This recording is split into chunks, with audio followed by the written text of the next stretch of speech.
and ready. Thank you so much to the panel there for breaking it down. We're ready for another 5 games. I'll tell you that much. Welcome to the English desk here. I'm Naisu, and this is Brigida to bring it the action between Team Spirit and ONIC Philippines. Who will it be? I'm just going to throw it out there. I called the Kufra. All right, Brigida is my witness. Is my backup. She's my witness here. What do you think? Is this enough to deal with King Kong's Fanny?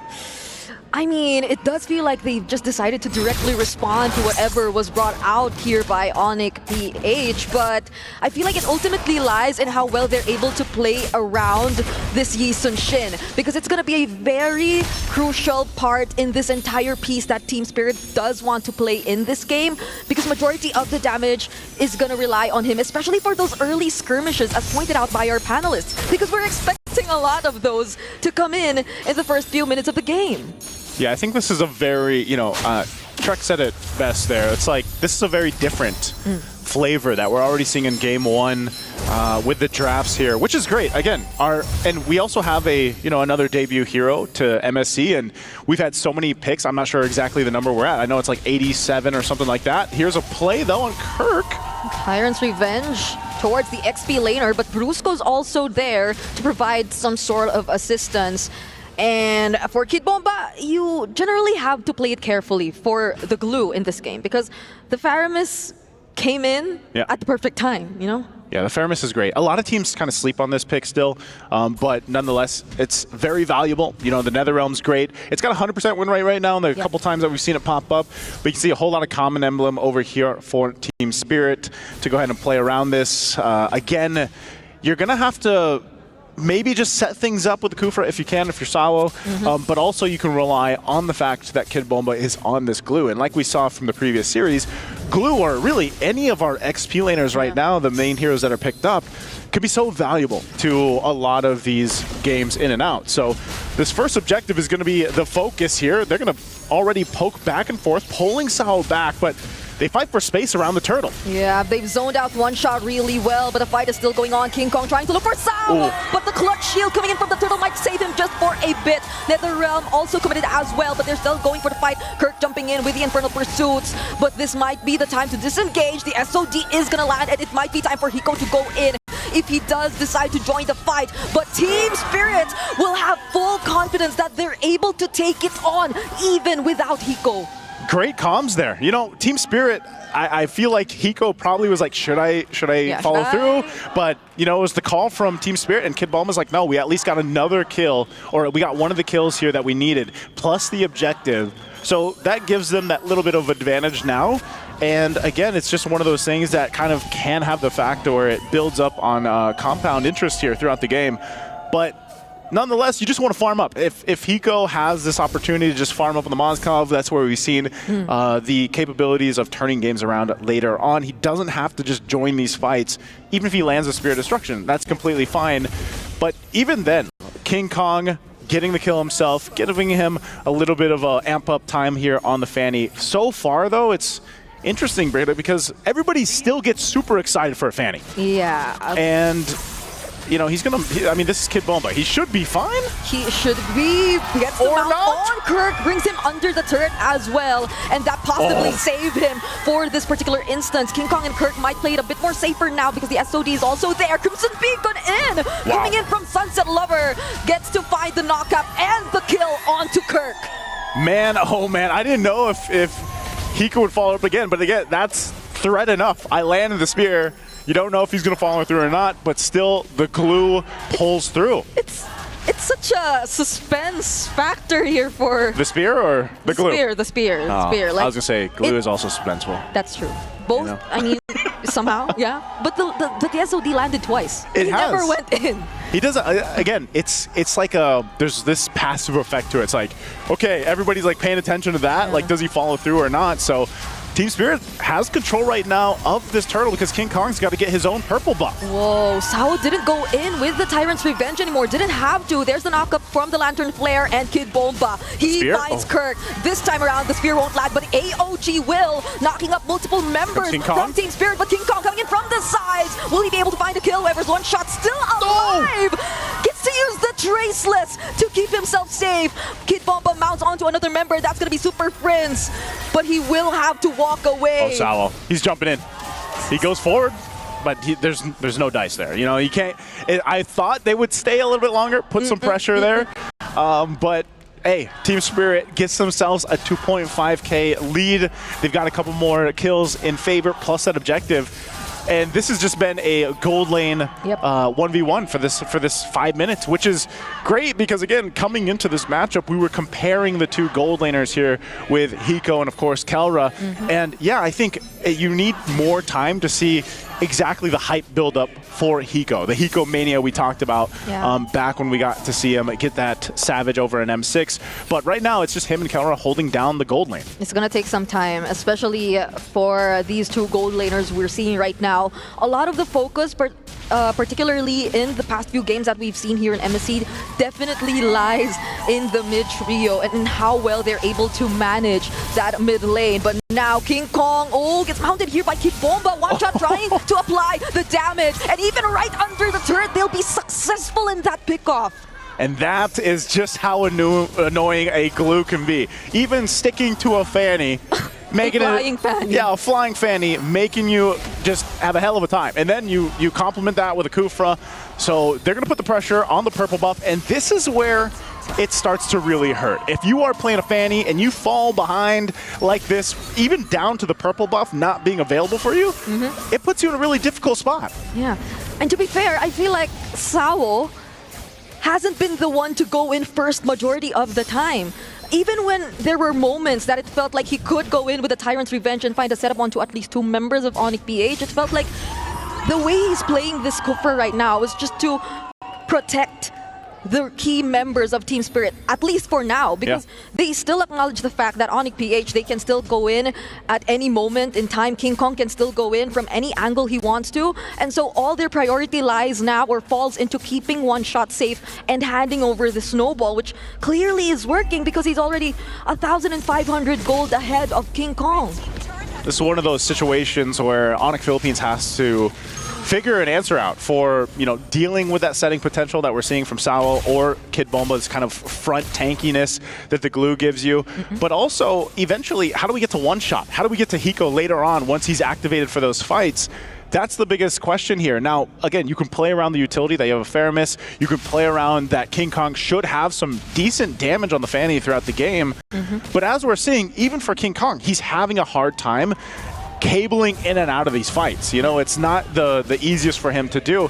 And you take a look at the items here, you can see the difference in the gold lane. Mind you, a lot of this has just been 1v1. So Hiko is actually with a lead against Kelra here. And even the junglers. Both junglers and gold laners of Team Spirit are 1,000 gold ahead of their counterparts in ONIC PH, and now they're trying to disrupt even their attempt to take the purple buff. King Kong successfully secures it with the retribution, though, but Kurt jumps in, and there goes the Netherrealm, at least to keep them a bit more safe. But the Tyrant's Rage catching everyone from ONIC PH, and another Tyrant's Revenge onto Super Prince, handing over a triple to one shot.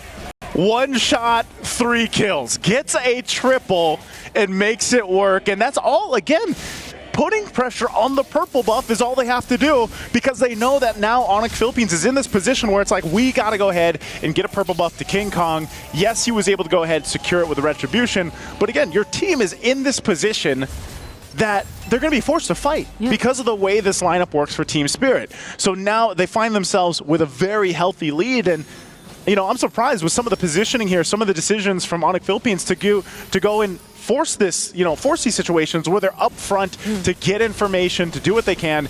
But I think they know it. They have to just give this Lord up. They have so much ground to cover here. Now that ONIC PH are playing defensively, a huge responsibility is definitely going to fall into the hands of Super Prince. Right now, he doesn't have access to his ultimate, but he has to make sure that, the Spear of Misery will definitely land there. We'll see. But, the way that he doesn't have the Purify too is going to be a big problem if he's the one that's targeted first by Team Spirit, especially by Sao here, because he's the one who needs to kinda buy a bit more time for his team.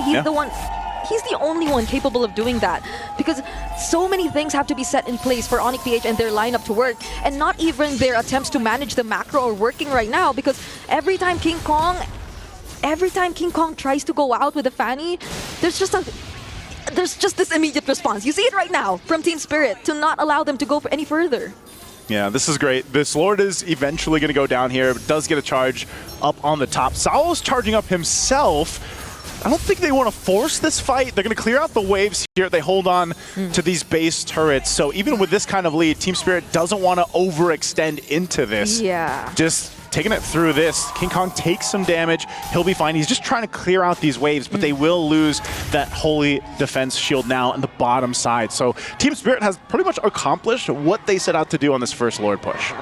The thing is, if the Kufra, if Sao just shows ONIC PH that he's charging, then that's just basically to threaten them, to be very conscious of where they're going to position themselves, because it's not necessarily a surprise attack that they're planning to do. It's just another form of probably zoning ONIC PH out, and at least for them, they've been able to defend all their base turrets. It's still intact, but all their holy shields, they're gone, and we're only approaching the 11-minute mark. No one from ONIC PH is actually safe. There are just so many ways for Team Spirit to gather information, to gather vision, and to just zone them overall. Okay, Mountain Shocker nearly landed onto King Kong, but at least they're able to keep themselves safe. You're just seeing, I mean, right now, this is such a tough game to get back and turn around if you're ONIC Philippines. And you don't have any other option if you're King Kong to just push those, you know, the cross lanes or, you know, push those side lanes. A spear is going to be thrown, but King Kong's going to be fine. And that's all he can do. He can put pressure. Hopefully they can get a turret. Because, I mean, look at this. They have nothing. ONIC Philippines has no turrets, no objectives, just one kill. That's it. The one lane. So, like, these are the surmountable steps that have to happen here for ONIC Philippines, and the only person that can do that is King Kong. Now, we have seen through MSC games 10K ahead, turn around. Wait, they actually go after Kirk? But there's a decent amount of damage from ONIC PH, but the damage is just enough. Even the Nether Realm is immediately taken out. Kelra is the next target. One shot is currently godlike on this Yisun Shin. It's only Super Prince and King Kong who will try to defend and clear the way, but there's a knockup from the Spear of Misery, and they have their eyes on nothing else but the base. There's the SOD, but clearly they've been able to deal with the minions, and now they might actually want to go for more. There goes the Ghost Bursters coming in from Super Prince too, but now it's a retreat for Team Spirit. So close to ending the game there for Team Spirit. Nonetheless, they'll go ahead, grab the Lord. King Kong might actually get his purple buff here now. Now, will that be enough? They're facing down a massive gold deficit. This is so far behind for ONIC Philippines that Team Spirit can go ahead and force a fight onto this next push with this Lord. Looking at the items here, they are completely where they need to be. You already saw it in that last fight. If they decide, they almost just have free pickings to decide to who they want to go on. It doesn't matter if it's Brusco or if it's Kirk. These supposedly tanky heroes are not tanky enough to deal with this kind of damage that is coming through from Team Spirit. So they have to play the macro game here. I'm not sure what ONIC Philippines wants to do here. Cut the waves if they can, but eventually you got to get ready for that base defense. Yep. That's going to be the next big step here for ONIC PH. They have a lot of catching up to do, especially considering the 12K gold lead that's currently in the hands of Team Spirit. But Team Spirit are going to take this step by step. A surprise setup coming in from Sao, but there's the Flicker and the Nether Realm. Brusco jumps in with the AOG, but barely makes it out alive! King Kong gets bursted down. There's the crossbow tank coming in as well from Kelra, but the damage doesn't seem to be enough. It's a legendary for one shot, and that's game number 1 for Team Spirit. And Team Spirit, they had smiles on their faces coming into game 1, and it's clear why. What a dominant performance for the first game in the series. I'd have to say, you know, Bomba said, I'm feeling 100% confident. Hopefully my team is as well, and it looks like they're all on the same page here. Yeah, Kid Bomba and One Shot literally feel like the make and break right now for Team Spirit, and the way they're able to establish this much dominant of a performance. And mind you, this is against the Super Fam, but they were the ones who seem to be a lot more in sync, or in a way, it's just inevitable that you force out these reactions from ONIC PH because you kind of already shut down majority of the factors or the conditions that they need to pull off in order for their lineup to work, which is something I feel that the panel has constantly echoed as well. So there's a lot of bouncing back and resetting to do if you're ONIC PH. 100%. I can't wait to see what the panel has to say about this game one. Let's throw it over to them. Like this Filipino said, here in this panel, Team Spirit are just way too good. It was clear what they wanted to do. Invade, disrupt, control. And I actually like what you told us, Trex, that Team Spirit just looked so much cleaner and more in sync compared to ONIC PH. Yeah, I think we saw it in the early game. ONIC PH looked for a couple EXP lane ganks. They wanted to try to slow Kid Bomba down and continuously kind of mess those up, or Team Spirit just responded better, whichever way you want to put it. Either way, there was definitely some mistakes made by ONIC PH there, some mistakes that you don't normally see, and Team Spirit's now at a level of gameplay where if you make mistakes, they are going to capitalize. Yeah, it's kind of disgusting. That's why I say that Team Spirit really have found themselves in these games. Their execution is top-notch. Their mechanics are looking creme de la creme. And I think that right now, a lot of the EECA fans are cheering for them for a very good reason as to, honestly, moments before becoming champions. Because if ONIC PH is struggling against them in the early game, what will it look like coming down the road? And I think the adjustments for ONIC PH, not even in the draft, is we just have to play a little bit better. Yeah, at this point it becomes a whole point of execution. I do have my own specific pain points about the draft, but if this is, again, the bed that you chose to lie in and you just mess up a lot of the early game executions, that's a big struggle. And if this trend continues in the early game, we might end up seeing ONIC PH getting swept because Team Spirit don't look like they are going to slip up. They know their timer so well. Trex, you also told us behind the scenes that One Shot has just been fantastic for the first 5-6 minutes of this game. I mean, for practically the whole game. The guy went, I'm pretty sure, deathless. This is why maybe you don't give the YSS over. Maybe it's One Shot. Who knows? Maybe that is one of those picks that needs to stay on the ban list unless you're going to get it for yourself. Again, maybe it's true. Maybe ONIC PH right there did feel a little outdated in draft. We're willing to give some things for the fanny that maybe weren't worth it. So yeah, we'll see exactly how things goes. But taking a look at this, Hiko, 944 gold per minute. Also most damage. The young monster in himself. I don't think it's outdated in terms of how they're drafting. I think there are some very clear ideas from the side of ONIC PH, but it gives them a very narrow win condition, which is what ONIC PH is known to do, right? Because of what we knew them from last year, winning the World Championships, just perfect at execution, even if your chances are extremely slim with a singular win con. And now that becomes the biggest question for ONIC. What is going to be your next main win condition for King Kong? They picked that Fanny. You pick a Fanny because you want it to be a win condition, but then it wasn't allowed to be played. Like, King Kong could not play MLBB in that game number 1 with how aggressive Team Spirit were just invading his jungle and freely doing so. Yeah, I mean, it looked like he could barely do that even in the beginning. There was the Kid Bomba just kept catching him. One Shot kept catching him. Even towards the end of the game, he would try to get on a Hiko, and Hiko was so clean at sidestepping, spearing him against the wall. You know, it just felt like King Kong couldn't play that game from start to finish. It was a dead start. Yeah, and this is now where the alarms start blaring if you are a fan of ONIC PH, because it was acknowledged in the group stages and we got to see it. One of the reasons why Team Spirit did really well in that draft, I feel like, was number 1, they committed the first phase ban on the Lancelot right away. You take out the next best option for King Kong. But then what's King Kong going to get left with? If he went Hayabusa there, it would have been an almost similar result with the lineup that they ended up in. We've seen in the past, not just here in MSC, but in the Philippines as well, the uncomfortability of ONIC PH playing around Fredrin and tanky junglers for King Kong. So now that has to start ringing some alarm bells for ONIC PH of like, how can they prioritize the draft so that King Kong doesn't end up with a win condition that's just gonna get wrecked in the early game.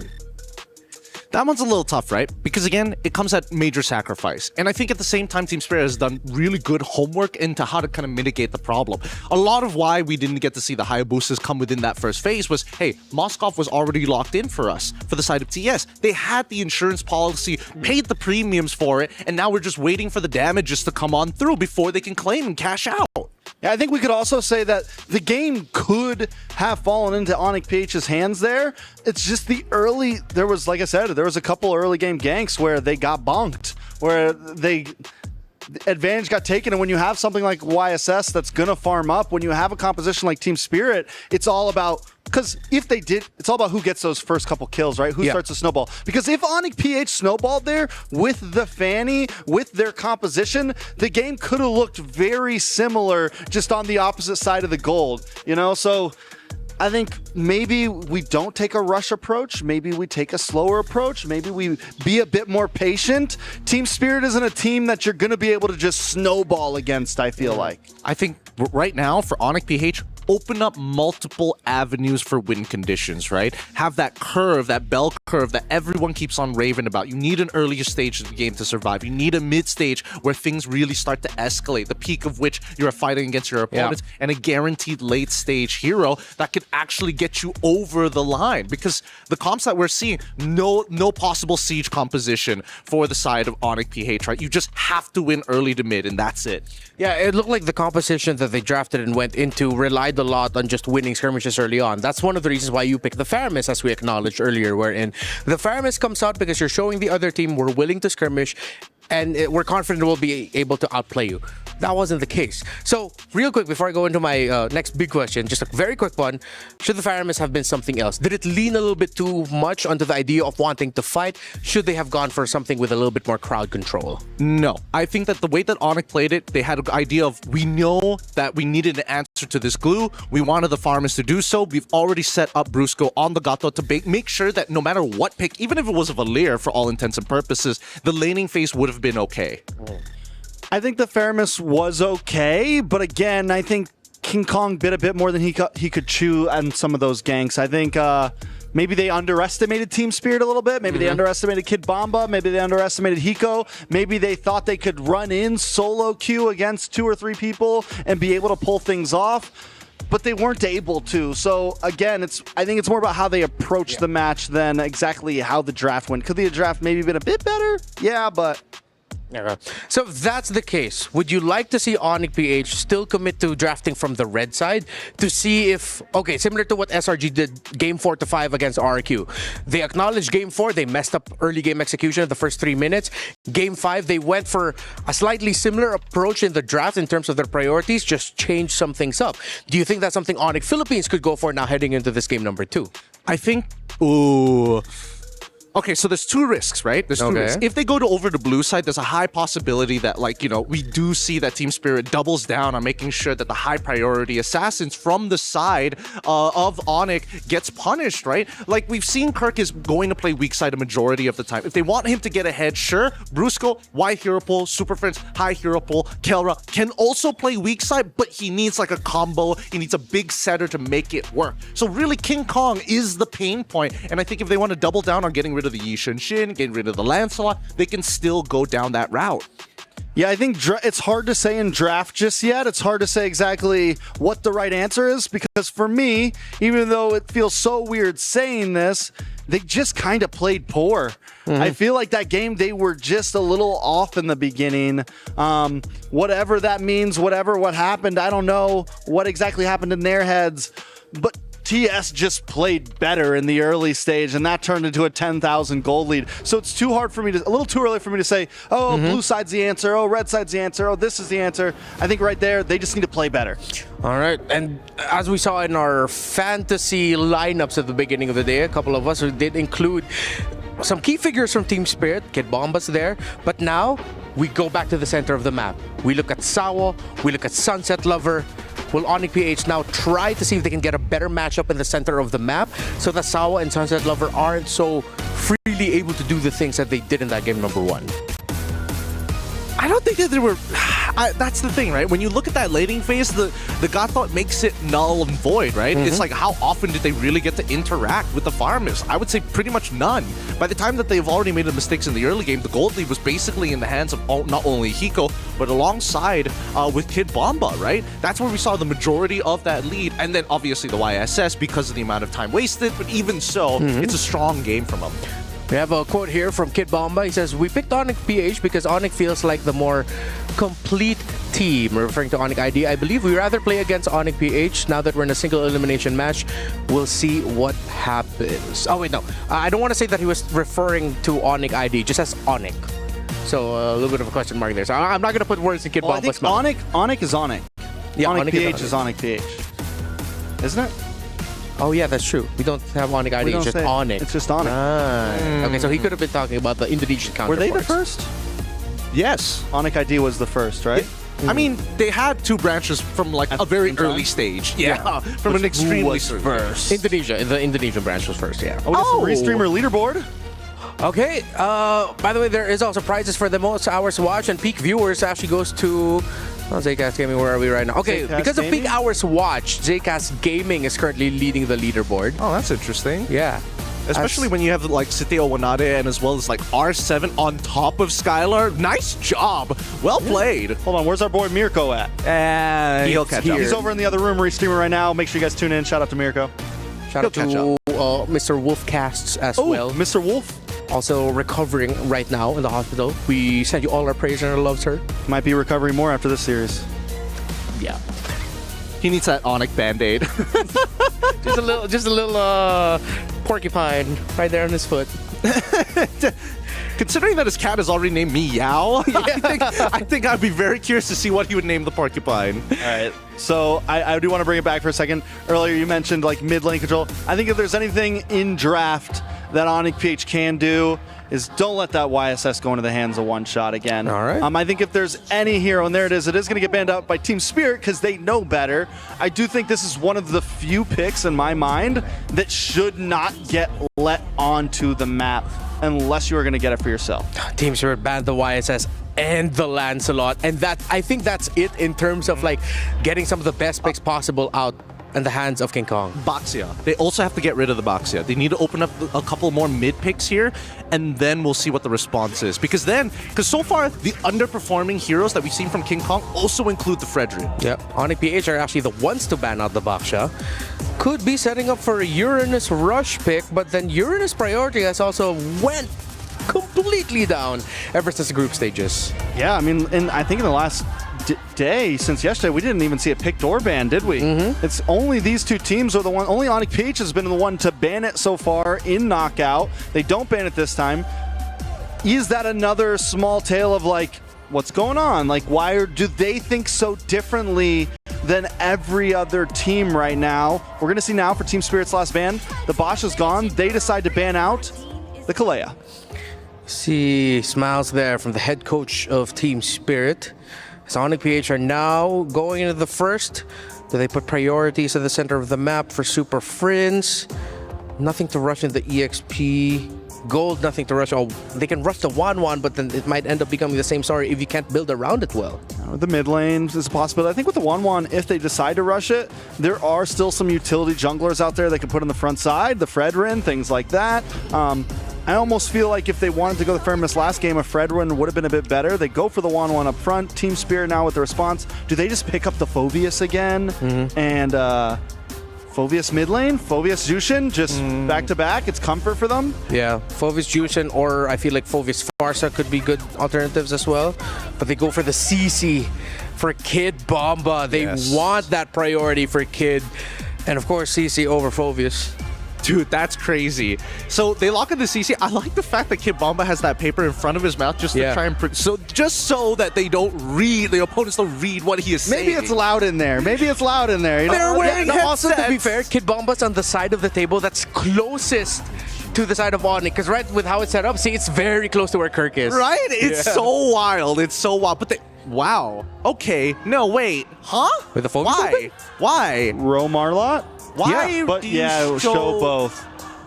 This is Gideon hates this for the viewers that don't know. His skin's crawling right now. Mainly because the question is why. It's not like it's a strong synergy. It also reveals immediately what you're. It reveals exactly what you want to do, unless we are seeing LaCC go into the gold lane, which I don't think is likely at all in this particular case. So I don't value it as much. And there's also a low percentage that Arlot's going to get banned in second phase. Like, you could honestly pick that up at any point after you've gotten the CC, or you could just pick it up front. But hey, Team Spirit's up a game right now, so we'll see what they do. Fredrin, Selena on the side on the PH. So there's the Fredrin that I was talking about to put in front of the 1-1. I think it's clean overall. Team Spirit on their last pick. There we go. Lock. Okay. Yep. So there's three tanky boys. Yeah, but I really like, the Arlot, I feel like that's them trying to avoid that Arlott Fredrin combo. Something that has done incredibly well at MSC. Yes, I'm a bit 50-50 on it, but let's look at where ONIC PH draft is. So they pick up the Fredrin still, okay. They pick up the Selena. Still going up against the Akai, Arlott, CC. This Selena might have been a little bit, how do I say this, premature in being showed. I feel like a different mid laner could have come in. I suppose this is just so weird to me, right? Okay, so yes, I agree that the Arlen as well as Akai is a pretty decent combo, and I think the Akai is a good response to the Fredrin. The blind pick Selena, the blind pick Arlet as well. I feel like these teams are thinking a little too far ahead when I don't think it's necessary, right? Yes, you have some nice synergies to actually work with, and I think that TS is reading into this a little bit by getting rid of the Paquito, because they want to make sure that this CC is going to basically go untouched and has that winning lane almost no matter what we see from the side of ONIC PH. And I think the only other option is just to play either A, Sandbag Heroes, or Benedetta, just to not interact with their opponent, because there's a severe lack of damage from the side of ONIC PH for now. Badang is the ban for Team Spirit. They take away another Brusco pick. They take away Paquito, also thinking, I think this also reinforces the both of them are just a bit thinking too far ahead, as they are considering the possibility of that ending up in the hands of Kirk. Now the Kimmy is the last man there for ONIC. Okay, so I don't think they go for like a Farza in the mid on Team Spirit. There's way too many answers to it. They need some sort of mid lane though. Moskov does get picked up back over to ONIC PH. Still needing a Roam and an EXP. Do they go for the glue this time? With Badangon, Gatot also still open. Could be a possibility for them, I think. I think the glue might lose in terms of map presence against the CC. Yeah, that's true. I don't know, but I feel like as Team Spirit shows their draft one hand out to say, hey, we could be punished, they already have the answer in the other hand. So it really is dependent on ONIC to kind of decide to pick their poison onto where they want to have the weak side to be. And I don't think it's going to be from Calrus. I think he's going to be totally fine. The real question is, are we going to get, once again, a disengage mechanic from ONIC? Yep. Edith Rome, Lapu EXP, Valentina in the mid. What a draft, and that Valentina pick, that was so expected already by the side of Team Spirit with how fast they picked it. They knew that Valentina was going to be, that Edith was going to be coming out, and they're leaning into it. Getting a lot of head scratch moments from me, even from Trex. Yeah, both drafts are interesting, I'll say that. I think ONIC PH kind of lacking in damage overall. Yes, the Selena, but I don't know. It just seems both drafts seem unnecessarily hard. I agree, and I think that this time around, whoever their scrim partners are, it's kind of whack. I got to give it to TS. I think their comp is significantly better. All right, let's see what Brigida and Nice think about the drafts heading into game number 2. Thank you so much to the panel. Once again, welcome to the desk. Here it's me, Naisu, and Brigida. Yeah, we were scratching our heads too. You know, this is a very interesting draft, to say the least, but this is what we wanted. We wanted to see some of these variations going into this, and we have so far today. Now, mix it up a little bit more. It was very honest from TS early on in the draft. They had some things picked up. The Valentina, we don't even see that much. But over on the other side, we have seen ONIC Philippines Brigida play a similar lineup, you know, even in our own region there. But we do know, hey, Super Prince loves this Selena. Maybe they can make this work, but this is not what you see often. A Selena and the Edith paired up together in the mid. In the current meta, at least. But Kelra in the bottom lane, very, very close to finding a kill towards Hiko. But going back to what you mentioned, I agree. This isn't the first time we've seen ONIC PH decide to go for a lineup that may be a bit mechanically demanding. Okay, so to answer our question, it does not matter, apparently, for ONIC PH. Because even way back, you mentioned it, they've been going for the Selena go-ahead combinations, and now it's an Edith Selena that they're making it work. This is, so, I know some people saw the draft and were like, that might lack a little damage. Well, when you're landing the skill shots, when you're throwing people into the air, and you're winning a 1v1, it doesn't matter. Now, this early on, you got a nice lead there for both, but again, a lot of people that have been watching ONIC Philippines for some time know that Super Prince, like, look at this. He is going to be hitting these arrows. There is a reason why teams would just ban out the Selena eventually against ONIC Philippines. Now, this might be one of the games where we see that happen. It's just so hard to move around if you're Team Spirit. Again, there's only one person with a Purify, and it's like that's 100% Hiko. right now. So far, all of the Abyssal Arrows, they're likely to land, and it's almost guaranteed that you could just follow up with your other crowd control skills if you're already able to land the Abyssal Arrow, especially from a distance, because that guarantees a much longer stun duration. And so far, we've been seeing ONIC PH take full control of the early stages of the game just by the amount of pressure that Super Prince is able to do. And there you go again, another Abyssal Arrow, nearly causing Hiko to be taken out. Hiko's dealt with a lot of pressure here, and I know Kelra got the advantage earlier on. We'll take a look here. Who gets the grab? Okay, Kelra, is he going to go 1v1 now with Hiko? Oh, finds the stacks. Oh my goodness. I'm surprised Hiko put himself in that position. That he knows he has level 4, he knows he can get the crossbow off, and now they're in trouble in the mid. Now he's 2 levels behind, and now one shot will be the next to fall. Sawo and Sunset Lover will have to do their best to keep themselves alive up against 3 members of ONIC PH. There's the stun coming in towards Brusco, and they find the kill. Kid Bomba doesn't make it as well, but at least Team Spirit somehow finds some answers. Sunset Lover is like, if you can do it, Brusco, so can I. Turned in to the Edith himself with the IMU. And that might be the case. You know, one of the things is just picking the right ultimate. Now, for the most part, that's most likely going to be Brusco on the Edith. Yep. He should be able to utilize that. But I think the most difficult part here for Team Spirit really is just kind of playing the dodge game. Like, you have to dodge a lot of these shots that are coming out from ONIC Philippines. You have to be very aware even when the flickers are available, because not only can Brusco make those plays and then pop that Primal Wrath later on, but also for Kirk, we've seen this time and time now that Lapu Lapu has become more of a popular pick throughout MSC. And interestingly enough, too, there's Brusco. Oh, Flicker set up, but the Flicker final slash as well to answer right back. Super Prince will be the first casualty in this team fight, but the heavy spin, it seems like they're trying to pin down and force Brusco away from the fight. Kirk still doing a great job on the Lapu Lapu, though, and will actually pick up a kill towards Sawo. Now there goes the energy eruption coming in from King Kong, and the Earth Shadow once again. Brusco will try his best to run away. Barely makes it, but King Kong finds a double. King Kong and Kirk, a little different on the KK connection, making it work this time. I mean, a great juggle for both of them. We're going to take a look at the instant replay here while the gold laners duke it out, but this is what I was going to say. Brusco rolling on this Edith starts this fight out. You know, I wasn't sure if Hiko was going to follow that Spear of Destruction, but this was a great kind of communication from ONIC Philippines where we see them go back and forth for this, clear things up, and even win this fight into winning the objective. Great choice here for them to go ahead and secure this and lock that in.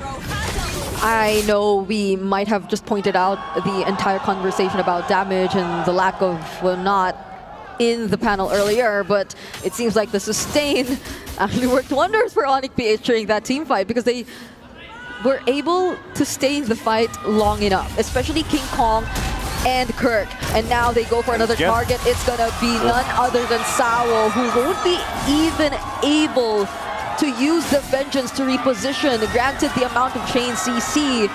So they pay a bit more attention to the gold lane, which I feel has been very much favored Kelra so far. Hiko sitting on a 0-2. There have been a couple of questionable decisions in terms of his micro. This is what I'm saying. I don't know what the difference is right now. I'm sure we'll see that in just a second here, but Kelra's 2 levels above Hiko. He's been winning the lane since it started. You know, we saw that when we got into the game, that he was the one that got Hiko really low, and then he's just kind of continued to punish.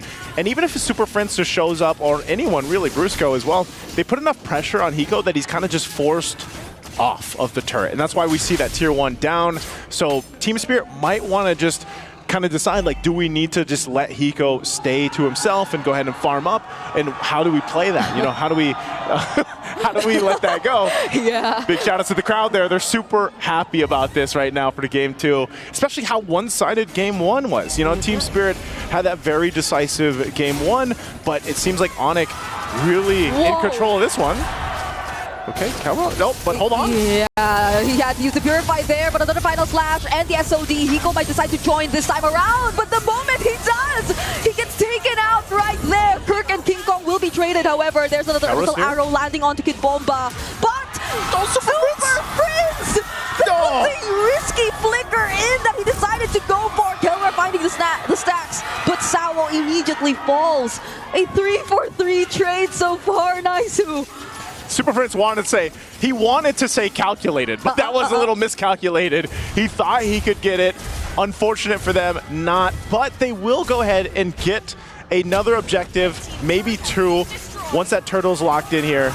Again, look at this difference for the gold laners. Oh, that's a massive lead in the hands of Kelra. Not even the heavy spin could pin him down, and he will just continue to be a threat to Team Spirit. This is going to be one of the most difficult parts of the game. If you just let the 1-1 snowball this much, you have a much harder time trying to lock down this hero, or better yet, even bursting it down, because you don't have enough damage to deal with this hero just yet, and that's only one out of the many problems you have to think about going up against ONIC PH in a team fight.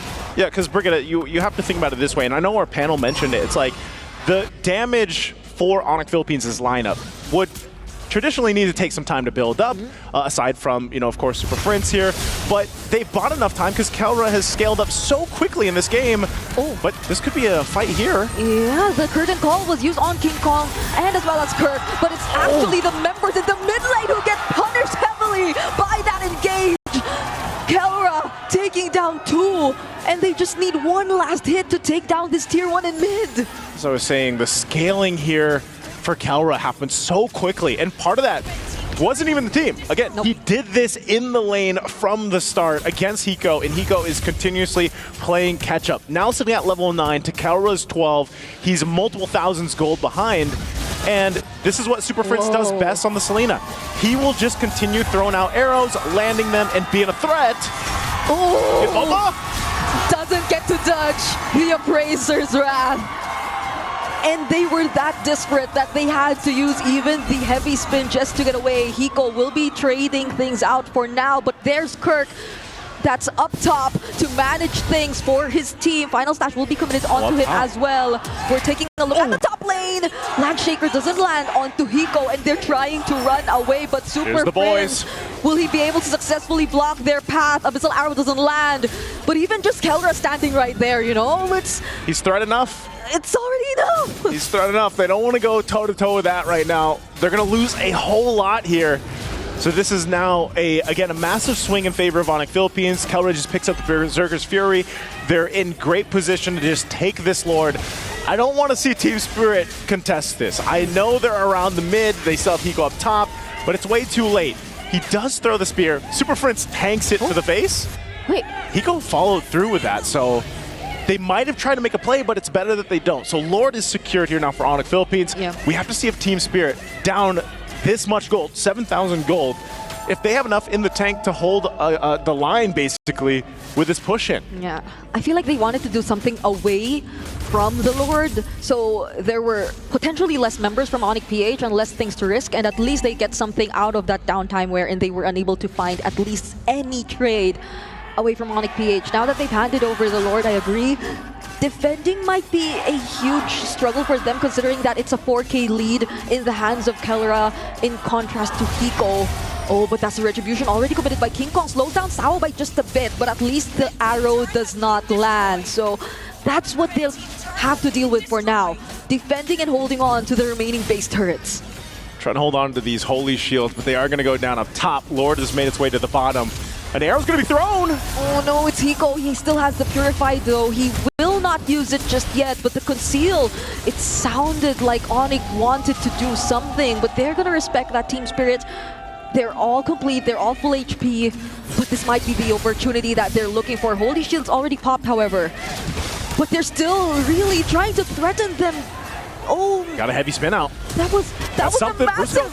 ultimate already expected for Team Spirit, and Kelra finds the crossbow. Dang! Connects onto one shot as well. Kid Bomba, both of them, they're very low, and they're doing their very best just to defend their base turrets. Terrified for Kirk, but that's all for now. They lose 2 turrets, so Team Spirit's still in the game, but just like we saw in Game 1, they're the ones facing down a 10,000 gold lead for ONIC Philippines. And it's a massive lead, even on the damage scale here. You're seeing how much Kelra has done. Whoa. They might look to just end the game if they can get a favorable setup, even before this next Lord. They still have a minute to go ahead and buy some time, but TS, it just looks like they're in this position where they're not sure how this is going to go. You know, King Kong confident enough. Oh, there's no curtain call anymore, but the heavy spin will actually be able to catch him. Tries to dash away, but it won't be King enough. Kong? That's going to be a kill over to Team Spirit. And they're going to be very happy with that. They just want those small wins for now. I'm not sure the play there. I'm not sure if they were, you know, just trying to make it a forced situation, but it was clearly not part of the plan there. But it is just a kill that goes in the hands of Team Spirit. They do get some extra gold in the right hands here. But that's the thing. ONIC Philippines is so far ahead, especially in terms of map presence, map space to work with. And with a Selena, it's even more. And that's why these traps and these arrows are paying, you know, a huge value to ONIC Philippines. But it looks like TS wants to go with a play. They're going to use a conceal, but I don't think they catch anyone out.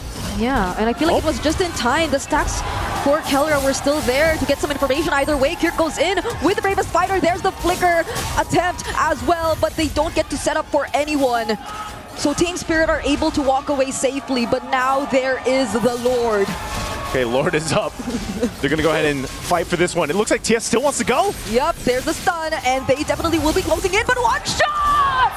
He doesn't get to dodge the crossbow of 10!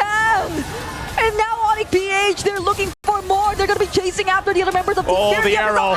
The onward, the earth shatter, everything just lands on Sunset Lover. Unfortunate for Team Spirit. I'm surprised they got a position for that Lord take, but with one shot being caught out and then just collapsed on, they had no other choice, no other space to work around. Enough for ONIC Philippines. They might already have this one in the bag, and the Lord is making its way up top. They have the base turret in the mid to work on, but I don't even know if they're going to wait for it. Right now, they still come up. Sunset Lover less than 10 seconds away. Team Spirit should be in a full fighting force to defend this, but they have to play dance here. They have to dodge these arrows and get ready for this Lord. The traps are all set up. Super Prince, that didn't land.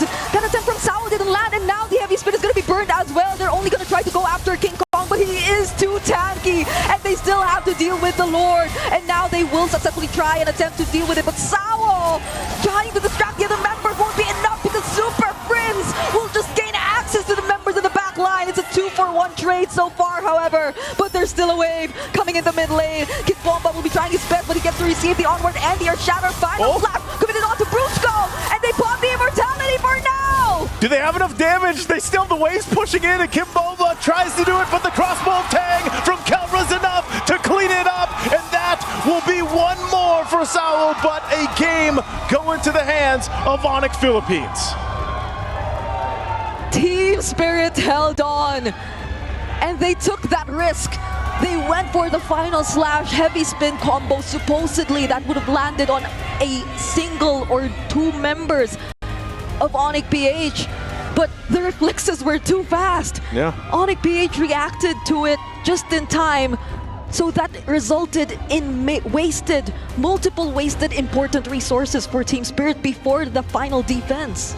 And that was everything that ONIC Philippines had to do. They had to get those, spells out, the ultimates out, because it was good juggling, honestly, from TS to be that far behind, but sweep things forward, stay in the game as long as they did, even despite that big gold deficit. But again, ONIC Philippines came into game 2. They had some power picks in their hands. Especially with the Selena. Yeah. Was amazing here. But nonetheless, they brought this game plan to life and made it work in game 2. So let's throw it over back to the panel to break down our game 2. ONIC Philippines reminding Team Spirit and the rest of the world who they are. Super Prince on his signature Selena, he plays that like a mobile master. He does, but I feel like after watching Game 1 and Game 2, all the MLBB enthusiasts, after watching the previous series, look at this one and they're like, what am I supposed to learn from this? What is happening? I will say this, ONIC 2 games. First game, they try to bring the aggression in the early game. They fail. Second game, they bring the aggression in the early game, and it passes. So, yes, I still don't think exactly it's the draft that we're looking at, but the gameplay itself. And is this going to be the story for the next possibly 3 games? Can Team Spirit withstand the first 2 to 4 minutes? Yeah, again, game number 1, it was Team Spirit dominating that. Game number 2 is ONIC Philippines winning all over the map. Hiko losing, straight up losing to Kelra in lane. 2 kills early on. That 1-1 bullied that Moskov. What's even crazier about that, it's the same exact matchup as last game. Moskov versus 1-1. So my question is, did Hiko maybe get a little too confident after game 1? Try to push the limits? Forget who Kelra was? I mean, the second death I think was the most evident, the level 4 into level 3. What are you doing there? Brother, man, he has a pure inbuild, Purify. You hit him against the wall. Why do you continue the trade? There's just so many weird things that happened in this game, but what was clear was ONIC PH's early game, the laning phase especially, basically allowed them to do whatever they want, right? They were in the exact same position that TS was in game number 1, pulling it into game number 2. ONIC PH draw the line in the sand. It's like, we're not going to let you walk over us like you did in game number 1. We're going to go toe-to-toe. If you want a mechanic, we'll out-mechanic you just as much. Yeah, I appreciate this Edith pick that was part of the last set of picks here for ONIC Philippines for Brusco. And most importantly, how Brusco executed this Edith.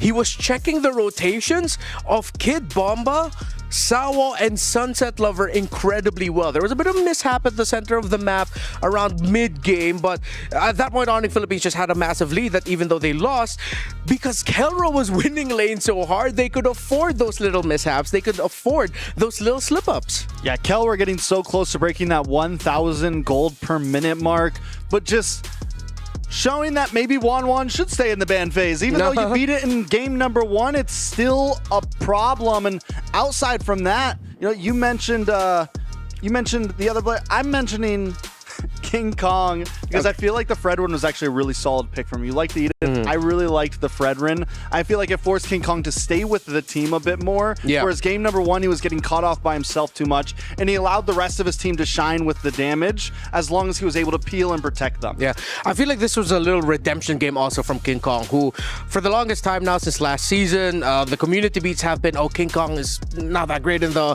tanky fighter junglers. This game, I feel like they needed this confidence game for him. He needed a performance like this on this Fredrin to show Team Spirit, to show himself like, hey, I can do this too.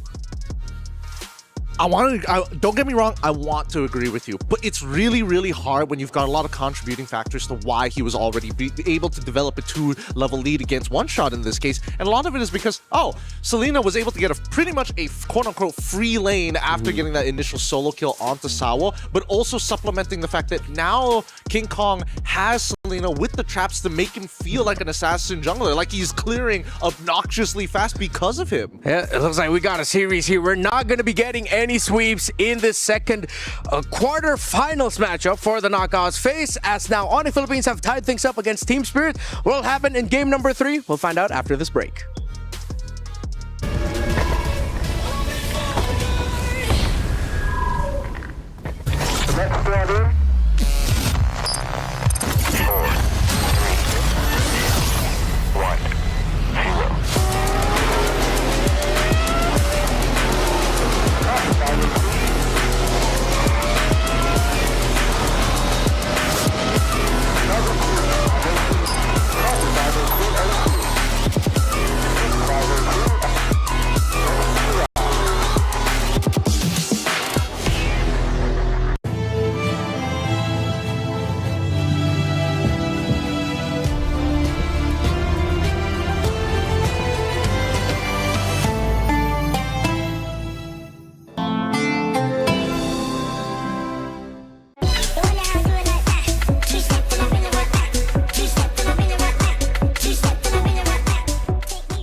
Reach your impossible. Lenovo Legion.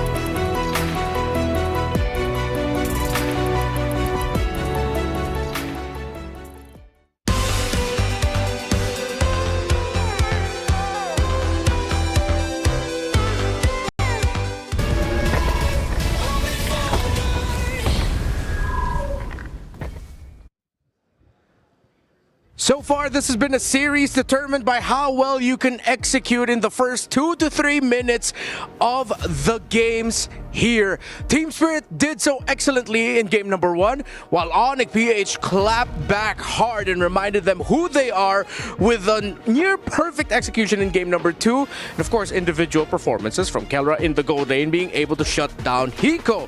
Now, so we move on to game number 3. We, fortunately still have to talk about the draft here, because that does help contextualize a lot of these early game requirements that we're looking for both Team Spirit and ONIC. So, who would like to start things off? What are we expecting? It's hard to say what we're expecting, because so far from game 1 to game 2, there's been a pretty big change in the way these teams approach it and what they banned and what they pick. So I think game 3, I think we could be in for even more surprises, honestly. The questions on my mind is, does Team Spirit now ban out Selena? Do they ban out Wanwan? Do they change the way they approach this as well? I'm going to put it in layman's terms. Stop sucking in the laning phase. There's really nothing you can do if that laning phase goes as horrendously as we've seen from both of these teams in game 1 and 2. Doesn't matter how good your draft is, especially if you're not walking out of there to go head toe-to-toe against your opponents when you are on equal footing. Most of the time, based on what we've seen, the draft plays to a degree a certain part, but even then, they're going so far above and beyond that it doesn't really matter if the early game is as abysmal as that. Yeah, going back to the draft in game number 1, yes, that Kufa pick was a massive counter and did pose a lot of problems for King Kong's Fanny, but it wasn't just that.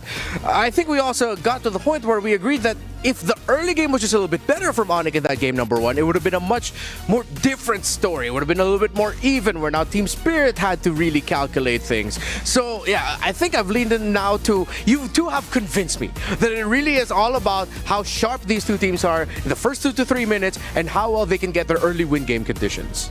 And that's the thing. I feel like once they get past the, all right, we're going toe-to-toe, both sides are looking for active advantages through the draft to apply into the early game, then sure. And I think that ONIC does it a little bit better in game number 2. But coming into game number 3, right, it's not a matter of blue side, red side anymore. It really comes down to the synergies if they want to say, you know what, let's just bypass the laning phase in the first place, right? If that's what's costing us these games, we might as well, especially with ONIC PH, the one who has the gas. They've got momentum, as we saw clearly in the same matchup between Kelra against Hikomania. I think that Team Spirit need to recognize, all right, let's make mid lane obsolete, let's rotate and save his lane as fast as possible. Yeah, I mean, that's what they did in the first game pretty much. They played a little reactionary, but they did it well. They waited for ONIC to come to them and then catch them off guard, respond cleanly, and instead of jumping out, trying to win the 1v1, instead of doing things like that, they were able to take the win through letting ONIC kind of bite their own head off. Now, as we head into the draft for game number 3, all right, we talked a lot about execution, but I feel like if Team Spirit can, it's warranted to make sure that Keller doesn't end up with a 1-1 anymore and that Super Prince doesn't end up with Selena. I'm actually okay if he gets the 1-1, to be fair. I mean, they did beat it game 1, right? Yeah, they did beat it game 1. They did beat it game 1, but I think this is on condition. If 1-1 gets let through, please have the CC on your side, right? That curtain call is such a powerful tool to kind of keep Kelra in check during team fights. Team Spirit will be on the blue side though, so if ever 1-1's available, they haven't been shy about rush picking it for Hiko, as now the Selena gets taken away.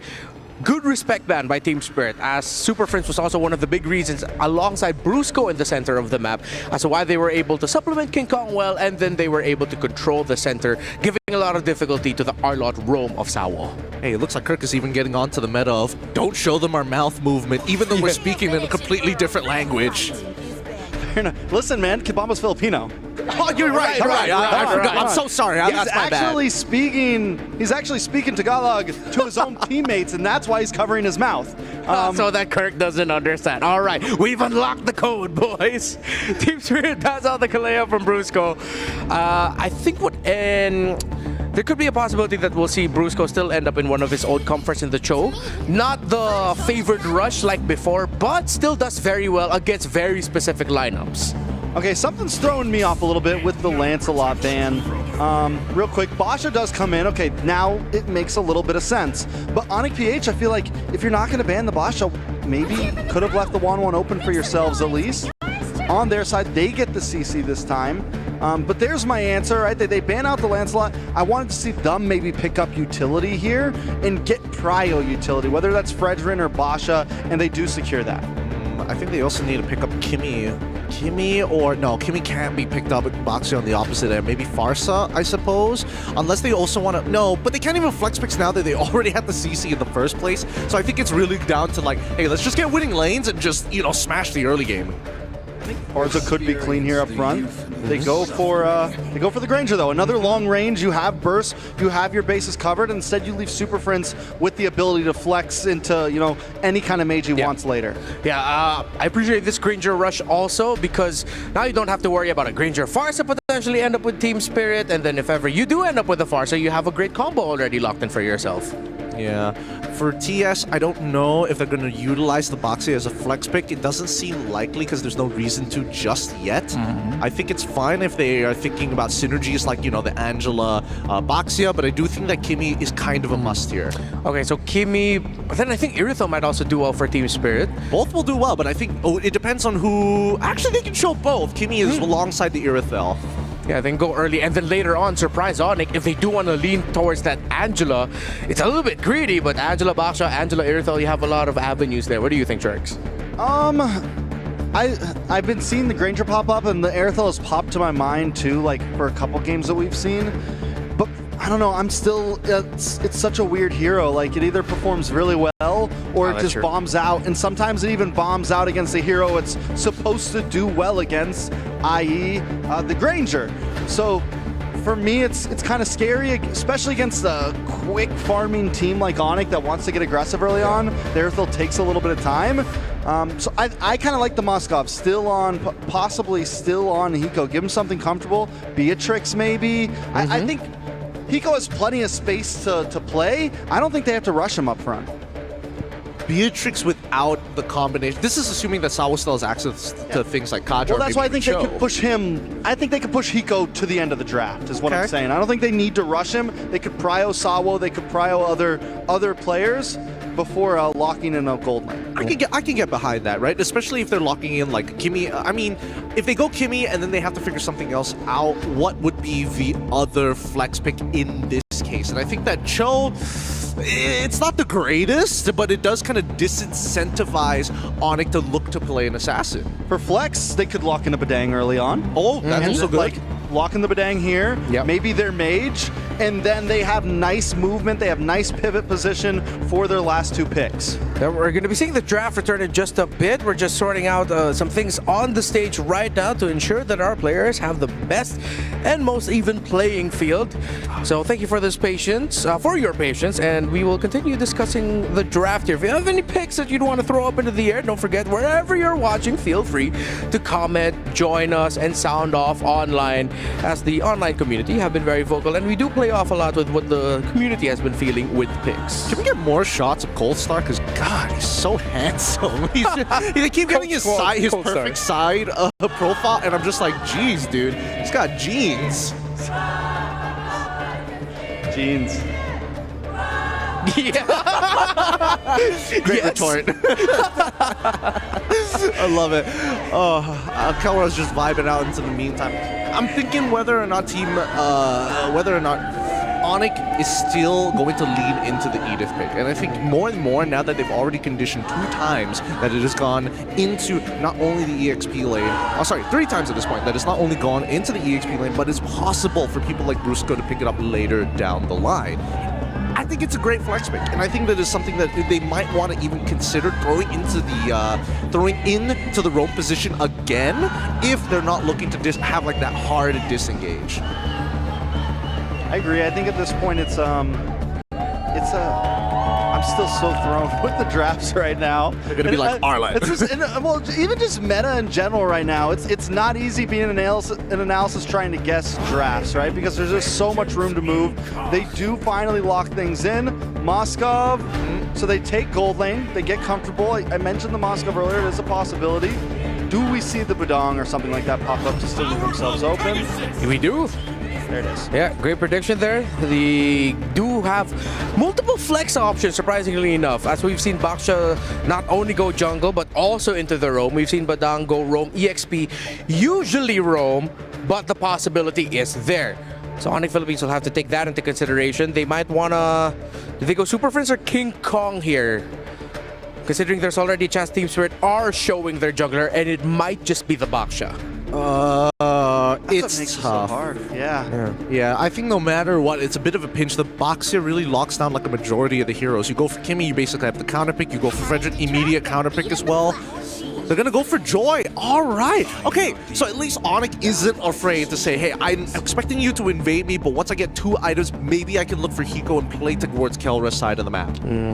I think this makes Brusco's pick all the more important, and hopefully Team Spirit check and actually acknowledge the potential of a Cho on the hands of Brusco, because that plays into the ONIC PH comforts that allows them to read the rotations of where the Badang and the Baksha is, if it is going to be going to the jungle, most importantly. So hopefully they do consider ban that out. If not, I think ONIC Philippines might have a very easy time at the center of the map with Brusco on the Cho. Yeah, Team Spirit's also been doing a great job at picking heroes and leaving, something that was a lot of problem in last year's the Farza open, but knowing like it's okay if you pick it. We have lots of answers for it. Gatot taken out. I mean, right now it's feeling very similar to Game 1 where Team Spirit's kind of putting ONIC PH in this weird spot where what are they going to do with their mid lane here? You're running out of options.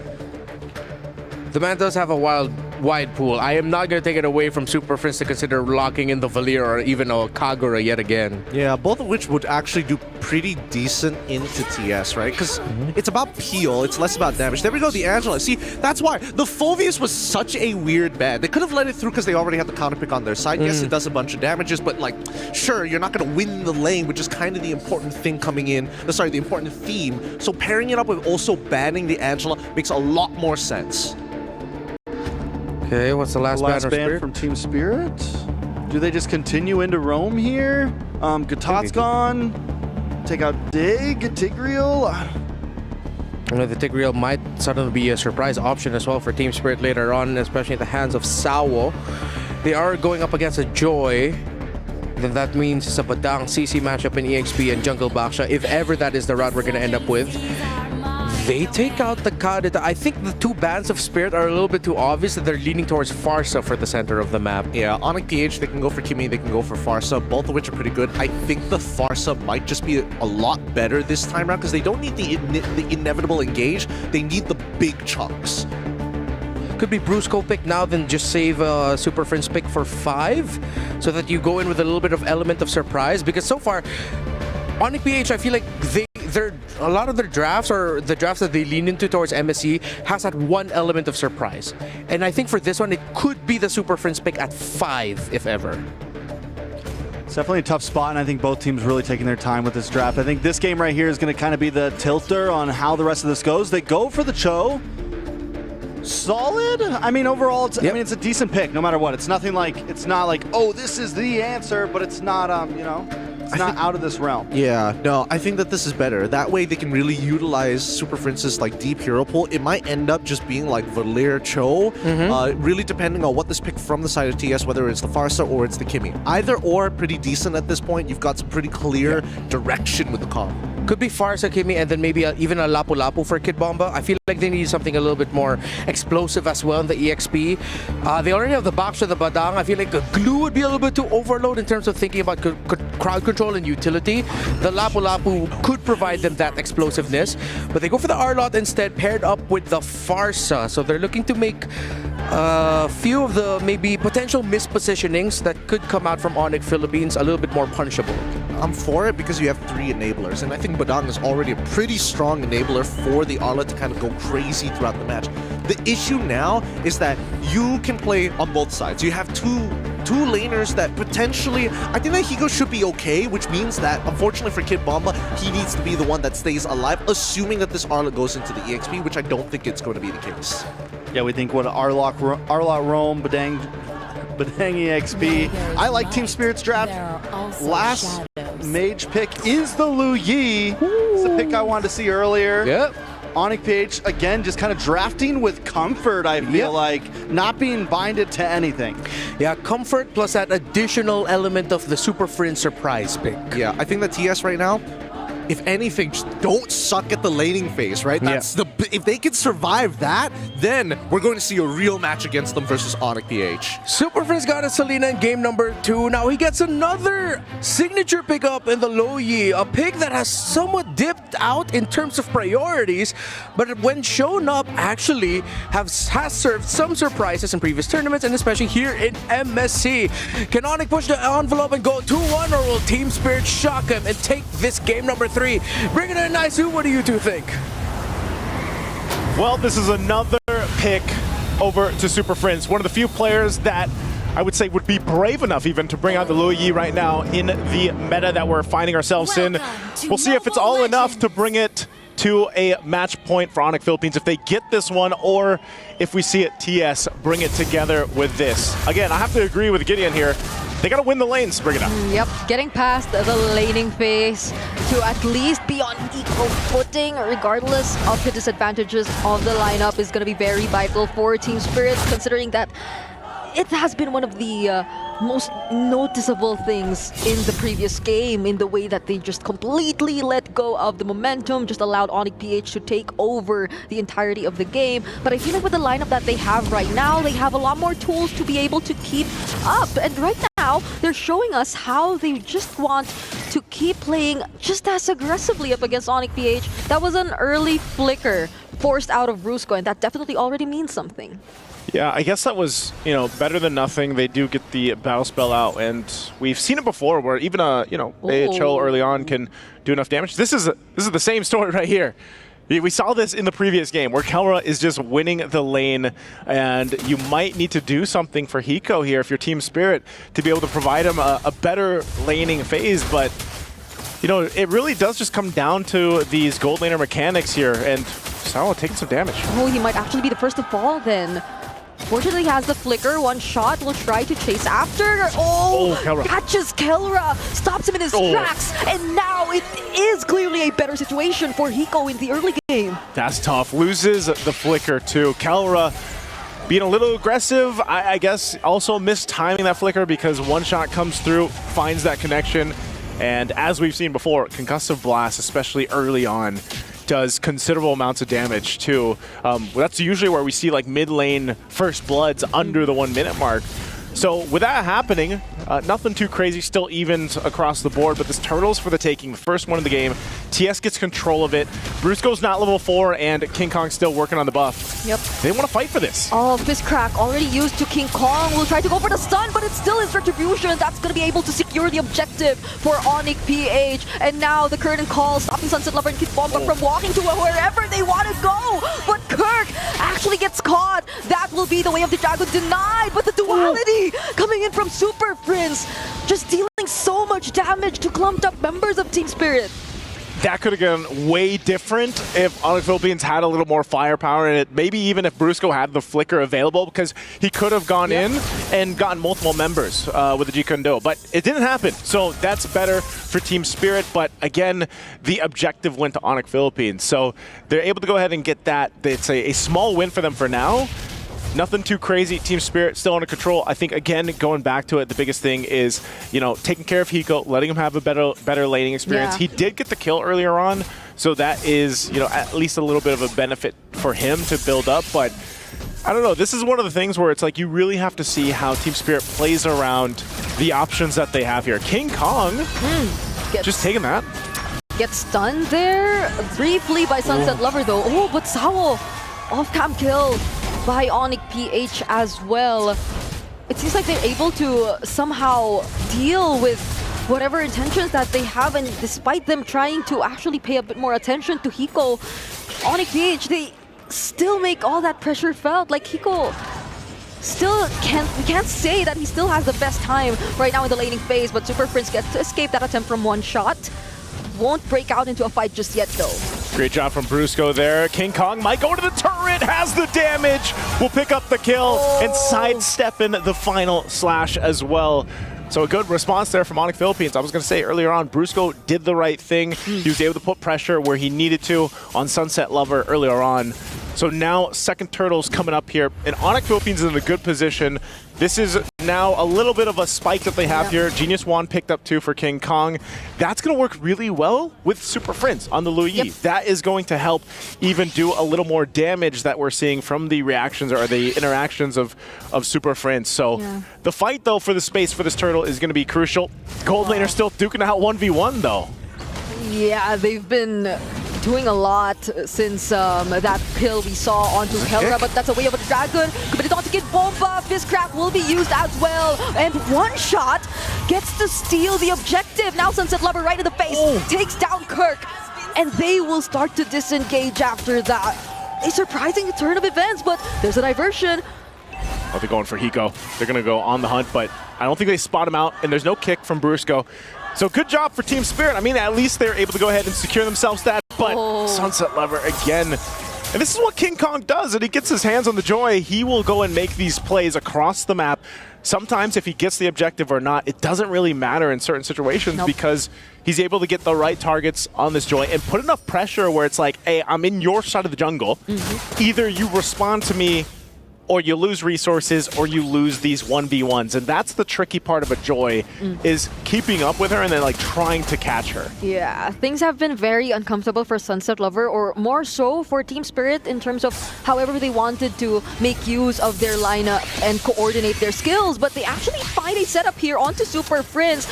There goes YetSOD, and Hiko will have to take him out on his own, but he will not have enough resources and gets threatened by the burst as well. So you see, once ONIC PH gets to split up the entire intention from Team Spirit, or just denies them of being as coordinated as they should be, Team Spirit can't just get the job done. Okay. At this point, Team Spirit might have to transition here. They're going to stay, for the most part, building up Hiko, letting him do his thing, but you know, this macro level of play is going to be, I feel like, the difference in this game. And anytime you have the Luyi on and play, that's one of the main things. We've seen it from the diversion, but you're playing a constant catch-up game because of this. Like I said, oh, hold on, diversion used. One shot's tanking up. You don't want to kick him. So he'll go ahead and pop the ultimate, though. But this turtle's coming up, so he's going to go grab the purple buff. And then, I don't know, do they contest this? Because it's 1-for-1 for the Turtles right now. ONIC has control of this. Brusco will jump in. Maybe not anymore. Because they find a kill onto Sao, making it 2 because they also find Sunset Lover. There's the setup coming in from Kid Bomba. SOD doesn't land, and there is the potential duality! Catching 2 members of Team Spirit who were just trying to walk away. And that's a clear win for ONIC PH. Really tough fight to take. Again, as we just saw, the damage that comes from a Joy and a Luyi, what a kick to set things up. And then they force a fight even further in the mid. So they already lose 2 members for Team Spirit, but then the fight's still breaking out. And even if you're trying to run to your turret, you're not safe against this lineup here. So again, a really decisive play from Brusco. And you know, that's the thing with a Cho. You always have this option to set things up. Yeah, you know, you can feel the heat there. Yeah. You can see the heat. It's getting pretty intense. King Kong also picks up the Holy Crystal. So that's going to be a lot more damage that you could expect from him. A lot more tricky for Sunset Lover to position himself, I guess, if there is that much damage already coming in. And like you mentioned, it's going to be so tough for Team Spirit to pull off whatever the intentions they have, because like whenever they try to group up, there's that duality that's just going to deal so much damage. But this time around, it might be a better situation for them. They find the kill on Kirk. Brusco gets away of the Dragon, but not in the angle he wanted. But the damage from Kelra and Super Prince is just too much. Brusco trying to close in. Kid Bomba tries to protect the other members. And that was a diversion that was no longer committed. But Team Spirit, they're just so low. They might not actually get to defend that mid lane turret, and they won't. They lose the tier 1. And that last fight, so good from Brusco. Again, these kicks have been on point. Even if it doesn't convert to a kill, he kicked Hiko. So Hiko wasn't actually able to go ahead and fight in that fight, do the damage he needs to do on this Mozkov. So when they lose a lot of that, and then they just have, you know, the feathered airstrike that they're relying on in these fights, you lose a bunch of your damage profile to be able to use. Yeah. That is really tough. It's going to be super tough right now, considering that Team Spirit, if you look at the gold, majority of their members definitely are behind. Their XP laners, which we've put a lot of focus on, their XP laner is 1,000 gold behind as well. And now Brusco might just go for another setup, decides to use it onto Kid Bomba. He could barely do anything to make it out alive. And that's one member down right before the objective. Okay, objective is up. They've fought for this at this point. This is going to be an easy Lord to take for ONIC Philippines. Really no contestation. You can see the space on the diversion too. They're going to go send it up top. So there was some pressure up here on the tier 1, but Team Spirit still looking for, you know, these turrets to grab. And now we really have to look at this, Brigand, in the sense that, you know, what can Team Spirit do on this defense? You know, I would say they have relatively good firepower to fight a fight. The problem is a lot of that damage is being kicked away, or it's being zoned out from the fights, and it's being juggled around that they're not able to actually utilize it. Brusco's been a menace on this Cho. He's doing a phenomenal job at finding the right targets, but you can see it. I mean, there is still respectable damage being done from Sunset Lover himself alone. So I still think they handle this first Lord pretty well. Like, they're gonna keep their base turrets intact unless there's a forced fight here. Yep. It does feel like majority of the times, or whenever Team Spirit does want to go for the counter engage though, ONIC PH just have enough damage to either take that one member down and just consecutively look for other targets too and just win the fight overall. That's the Holy Shield already popped as well for their base turret up top. So how Team Spirit decides to approach their counter engages is gonna be very crucial, but it seems like now what they're after isn't just any counter engage. They use the conceal, try to threaten ONIC PH just a bit, and work on defending their waves for now. But Brusco's just seemingly waiting for that flicker to come in, and then that's when he might potentially go and look for an angle. So Team Spirit shouldn't be that complacent about whatever situation's happening. But wait, Sawo, he actually decides to go in, and now he misses the final slash and gets bursted down. The struggle that we're seeing with the Arlots right now, and that's the case. Sawo goes down, try to force something, but ultimately you're so far behind, you just get outmaneuvered, outgunned. Feathered airstrike to be used here to try to clear this out and hold on to this tier 2 turret in the mid lane, or bottom lane, but again, I think you're putting a lot of that weight now on Hiko. Yeah. He picks up the Malefic gun. He should be able to fight, you know? I think the biggest problem is just, again, he doesn't have much space to work with just because there's such a threat. I mean, look at Brusco. He's been doing this all game. Oh, and now he finds the kick onto Hiko, taking down the most important member right now, and the kill goes over to Kelra. King Kong gets traded out too, however, but Sunset Lover doesn't land the skills. And there's the vengeance still from Kirk, and the side steps. Oh my goodness. The bob, the weave, the skip. You know, it's they're really just kind of going with the fact that they have this kind of lead. They can get away with a lot. And that's what we're seeing. Even if it doesn't seem like there's an angle here for them to push in the base, ONIC Philippines takes it anyway, whether they haven't conceal or Brusco is available to go for the kick. So they knew that was worth, you know, going for. Yeah. Lord is going to be up now, and King Kong's back up. You're in a great position. Kelra, too, just having a great experience on the Granger here, picks up the BOD. So they're in, again, fighting form. And for Team Spirit, they have to make the decision. Do we actually contest this? Do we show ourselves for this fight? And it seems like they want to do that. And this has been the constant pressure that a lot of the roams in MSC have been feeling, especially when they pick up these, you know, these heroes like the Arlot. You're kind of reliant on setting things up like that, or the Badang, for example, for Kid Bomb. But there's the conceal. Oh, Brusco finds Sao. They decide to burst him down first, and King Kong finds the Lord. There's the final slap already committed on the Super Prince, but they don't have enough damage just yet. XOD will land, however, but does Hiko still want to fight this? He goes in, he looks for Super Prince, but there's the flicker, and now they use the diversion to just bring him back closer to the target, but the duality won't land, but still, they still proceed with the fight. Wind of Nature used by Kelra, and one shot trying to look for another kill, but they just walk away. What a play! He knew that the Feathered Airstrike was going to be set up, so he might as well go for it. Flickers forward, gets the kill. Kelra makes it happen in the 1v2 in the mid. How? That's Kelra. That's okay. I guess that's all we can say. I mean, he knew that there was eventually either he was going to go down or get Feathered Airstriked or something, so, you know, having that flicker available gave him that option. Little setup down here on the bottom. Lord's going to be cleared out, so this is at least good for TS. Can they withstand this fight, though? That might be forced down on them. And that's the tankiest member. One shot already using the Tortoise Passans. That's your tanky dude, and he doesn't look that tanky. You know, it's, again, when you have this kind of build-up in the items for ONIC Philippines, especially for Kelra, it's really hard to go through that. Look at the stacks here. Just absolutely stacked up. He's fully item locked, too. Locked in. He had to pop the Wind of Nature earlier on, but he's fine. And even though the Lord was taken care of, again, this is something that Team Spirit can play around. They always, when you consider yourself down this much, it's like, all right, what does this team do? And it's literally buying time. They clear out the Lord. That's great. Hiko is still in a fighting position. We've already seen it.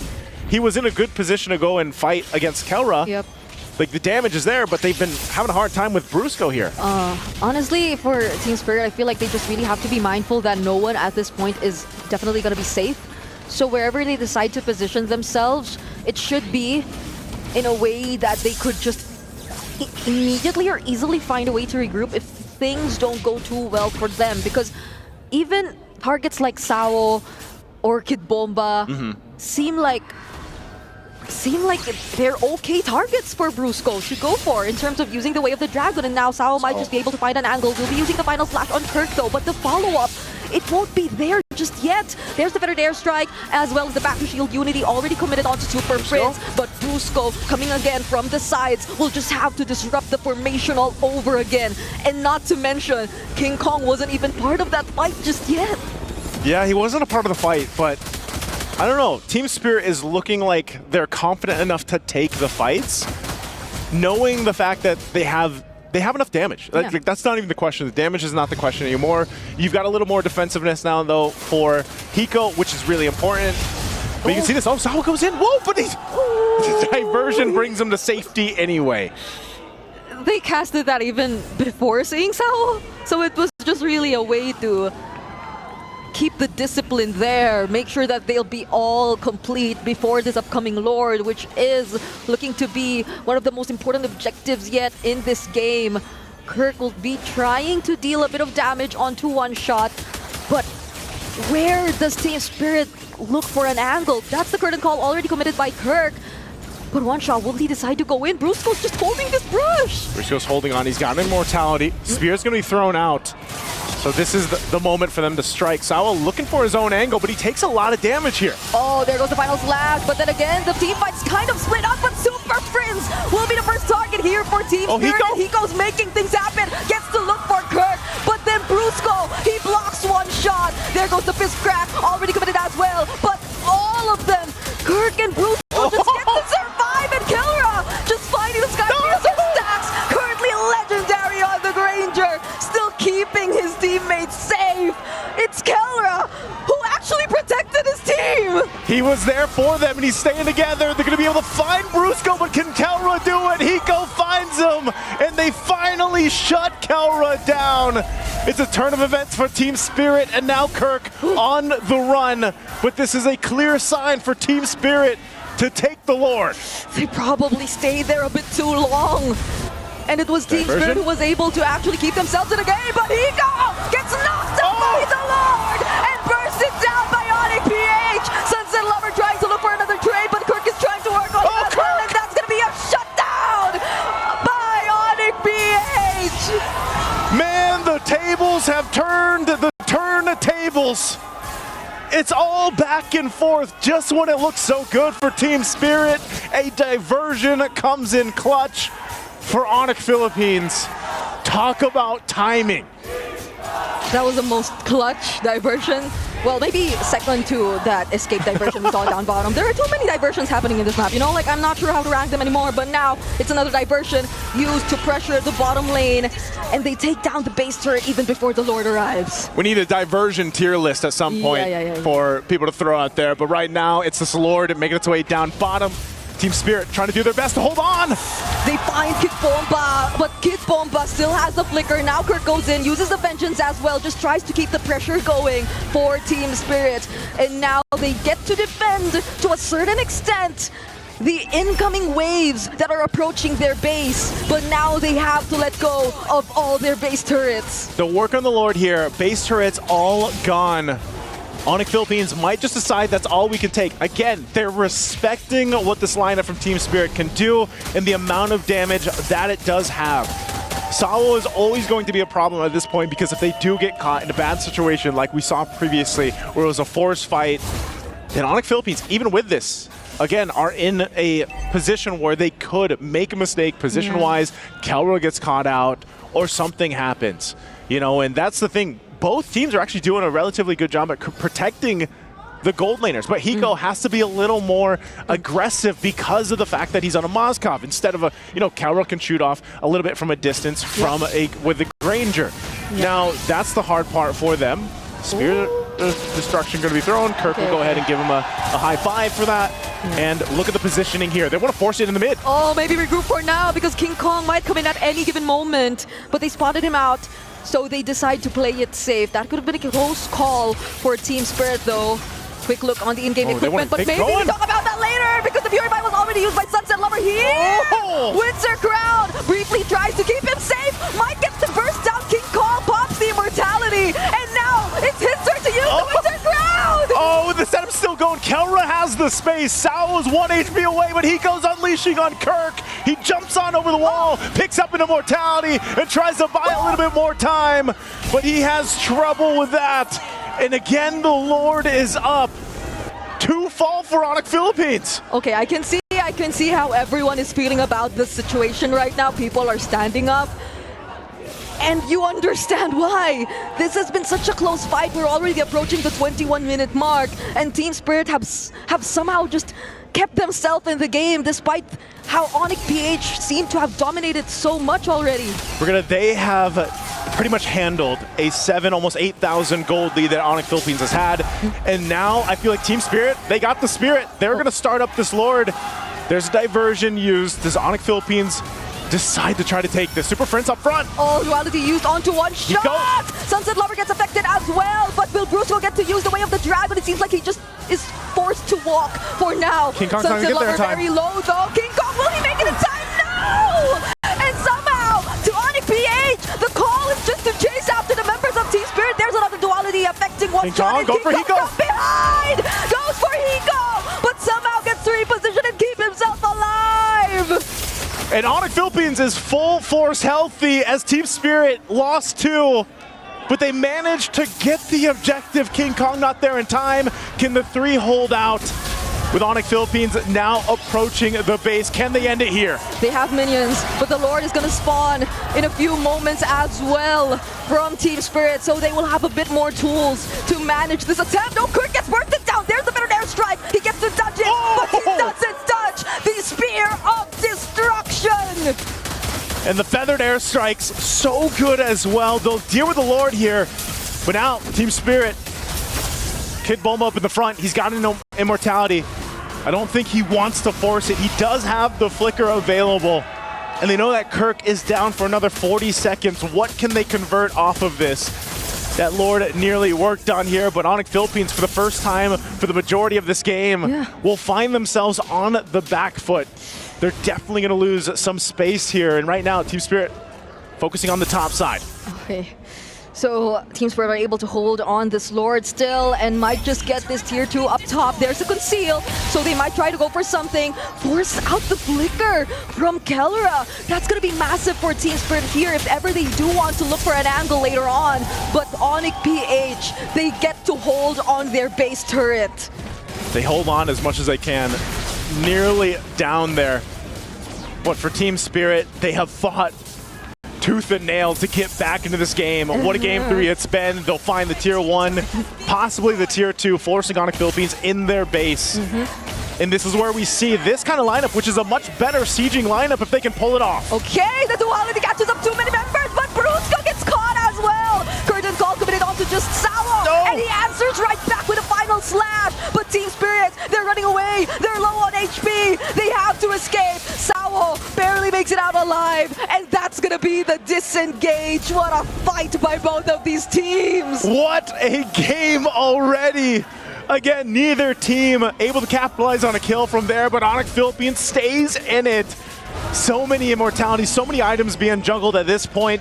Almost 25 minutes in, and this Lord is so crucial here for either team as both get ready for positioning here. Now, this is where we typically see an advantage with having a Louis Yi. That might be the play, it might not. You can already see the positioning here, but for Team Spirit, they're fully immortality it up. They've got everything they need. They'll start this Lord, but they have to be crucial about it because it does a lot of damage. Just like Sunset Lover. Keeps Kellera and Super Prince in check here. Yeah. That diversion was used in a position that revealed where ONIC PH were. So Team Spirit have full information and have an idea of where all of these members are. I don't think Seiko's gonna go for that, but yeah, they have to manage the waves first though. Team Spirit, given that their base is exposed, clearly are at a disadvantage when it comes to the waves. This is the new dance that we have right now with the Lord. Diversion can be used. They won't follow through with it. This is about as rare it is now in the meta. We don't see this too often, 25 minutes in. The battle for this kind of Lord. Try to manage your base, because for Team Spirit, that's the biggest disadvantage. All base turrets are down, and we've seen it before where ONIC Philippines, especially Louis, will just run it down on the opposite side of the map. That can't happen here. So they've been keeping this Lord around half health, just waiting for that window of opportunity. This is a crucial point for Team Spirit to answer. We'll go for a reset, but the Feathered Airstrike dropped down too. Sao quite low, but do they commit? Oh, they will actually commit, but Brusco finds Hiko! Kirk is the still first alive. to fall though, but he somehow is still alive, and he actually finds King Kong! Now Sao blocking the path of the other members, but this is clearly Team Spirit at an advantage. They're the ones with the better Lord numbers. hurts, Hiko. Yeah, that Lord hurts. I don't think he wants to take that up. He's got to go back to the base. Yes, same sentiments. Bring it up for everyone in the audience.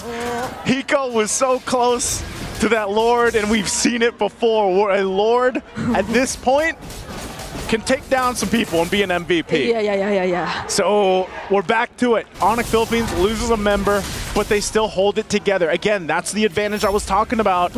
Here's a conceal play. They're going to go for Super Prince. They get the flicker. And now Kellera and Brusco on the run. Super Prince gets to use the diversion out. Oh my gosh, that's going to be top 1 on my ranking now. The diversion tier list continues to build as Game 3 has been absolute cinema already.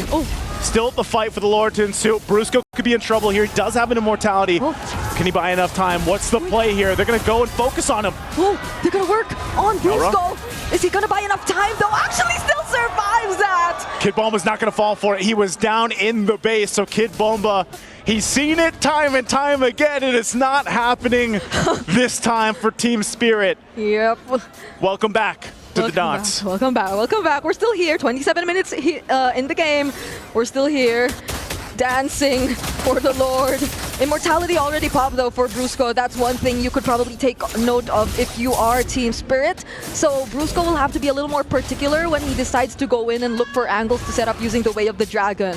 But still, this doesn't change the fact that ONIC PH can still have other ways to work around. There are diversion plays that can still come in, even if it doesn't start with Brusco. You just have to be very careful about it. There's only so many immortalities, winter crowns, rose gold dogs that you can bring to the table. And eventually, those will run out. You'll have to switch things up. Diversion goes for Hiko. Oh, Brusco not close enough. Just about able to spot out Hiko. So now they're on this bottom side of the map, but still, neither team can really commit to this lore just because of how beefy it is, how much it hurts. You can't really hold it there, even if you're one shot, which is crazy to think. You know, back with our utility junglers before, they could just hold it all day. Well, right now, you can't. Yeah, my heart can handle this anymore! The SLD is gonna land onto Kark, and they're actually gonna burst him down, but there's a diversion play! There's a diversion play, and it's Super Fritz all alone! Will he be able to save the game for his team, though? He does deal enough damage. King Kong from behind might just look for an angle, but there's the final slash! And King Kong gets blocked by the fist break, fist crack! King Kong's in trouble, buys time with the Winter Crown, but it's not going to be enough as they are falling on the defense. ONIC trying to run, but Salvo jumps in with a flicker. He has Kelra in sight, as well as Super Fritz, and he can't escape either. Team Spirit has clawed back into this game. Kelra will keep them at bay. Another shot will get the shut down. Picks up another. Can he find Hiko? Hiko versus 2. Kelra and Brusco on the hunt. Everything's on Hiko. Hiko has to defend this game. Oh, can Hiko pull this off? He still has these minions, but Brusco popped the conceal. They're going to run him down. That's the kick. But did they buy enough space here? And the base is already going to be worked on. And ONIC Philippines will make it happen in Game 3. Wow. Wowee. Wow. Whoa. What did we see? This is such a wow moment. And you could see the fans rejoicing after that, 28-minute game? Full of back and forth. Full of moments where you thought ONIC already lost it, but no. Oh my goodness. It's such a devastating loss if you were Team Spirit, but ONIC, they literally won by holding on. I know everybody can take a deep breath after that one. Thank you, yes. That was absolute cinema. There's no other way to put it. I mean, what a Game 3. Two teams duking it out. I still got to give it up to Team Spirit too, to come back from the deficit that they were at. To bring it almost to this point, you know, the brink of almost winning is insane. Props to them, but ONIC Philippines showcasing again just how they can turn the tide. And I mean, Kelra, people have been looking for that Kelra, the Savage himself. Like, look at that last defense that they had to do. Yeah. I mean, the timing on the Destinatas, the Rhapsodies, the positioning.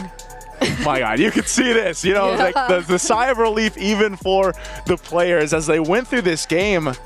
Again, just absolutely insane. Like, this is one of the, I feel like, just highlight games so far of MSC. Both teams super locked in here. Super locked in, yeah. You could see it. You could see it. Right now, you could look at Kid Bomba and see how locked in he is. Every single one of them. And that's why it feels so devastating to be in Team Spirit's position right now, because that was such a long game. Yeah. It definitely has been draining for them, and this was when we thought that Team Spirit nearly had it in the bag, because they were just becoming so aggressive. They were chasing after ONIC PH, pouring in all of their resources just to clear every single member out. But and look at Kelra. They forgot about Kelra, yes. Look at this. Again, the fact that he's able to do that, keep him in the game and make it work. And then he knows, okay, Brusco's with me. This guy has a conceal. We can get this little speed boost and make it happen. And great time. Brusco knew it as well. Goes in with a kick. Has enough range for Kelra to work. So just absolutely amazing. You can, everybody was hyped for it. Kip Boma as well. Very close. Let's throw it over to the desk. Oh, I can't wait to see what they have to say. Oh boy. It is just... I hope you guys are enjoying the time of day. It is crazy how much cinema we are seeing here in this match. I take it back. El Clasico, turn it into Team Spirit versus ONIC PH. That was too much cinema. And it's only game 3. It is only game 3. How you doing? Only game 3. That was only game 3. We can have 2 more maybe? Maybe. Oh god. If you're lucky. Di ko na kaya. I mean, I can't take it. My heart can't take it. Brigadier couldn't take it. What are the graphics wow, gonna wow, show? wow, me wow. Wow, wee, wow. Oh my goodness, what a game! Showing time and time again why consistently 2 EWCs in a row we get the highest viewerships, we break records. And never doubt the Savage, never doubt Kelra to show up when his team needs him the most. Team Spirit, they got me scared. They got me terrified. They got me bubbling in a whole lot of ways I usually don't like. But ONIC, What? I don't know what I'm saying anymore. You guys are my analysts here, so please take over. It was an amazing series. It was definitely an amazing series. I don't think we would have asked for anything less. Down to, what was final game count? 30 minutes? Did we break 30 on that one? Oh yeah, sure we broke did. 30 minutes. They broke me too, yeah. They broke us all, and I think no matter who lost that game, we were all going to be sad at some point, happy, excited. It was a roller coaster of emotions. That was insane. Truly an insane game. I would say that there was a lot more weight on TS because, again, they were the ones with no inhibitors, the terrible early to mid, the constant lead for the side of ONIC PH, and that final sequence alone was crazy. For all the moments where we saw Sawo not be so good with that final slash, finally gets an amazing one while still Kid Bomba saving the play against King Kong. Kelra pulls through. Max Stacks, Sky Piercer, the difference maker. Kelra pulled through. Brusco eventually supplemented him, but yeah, at some point, what did you say about Kelra? How he was performing? He was like, John who? It's John Wick. There was I don't even remember what minute it was because the game was so long. I thought that was last game, actually. That flicker.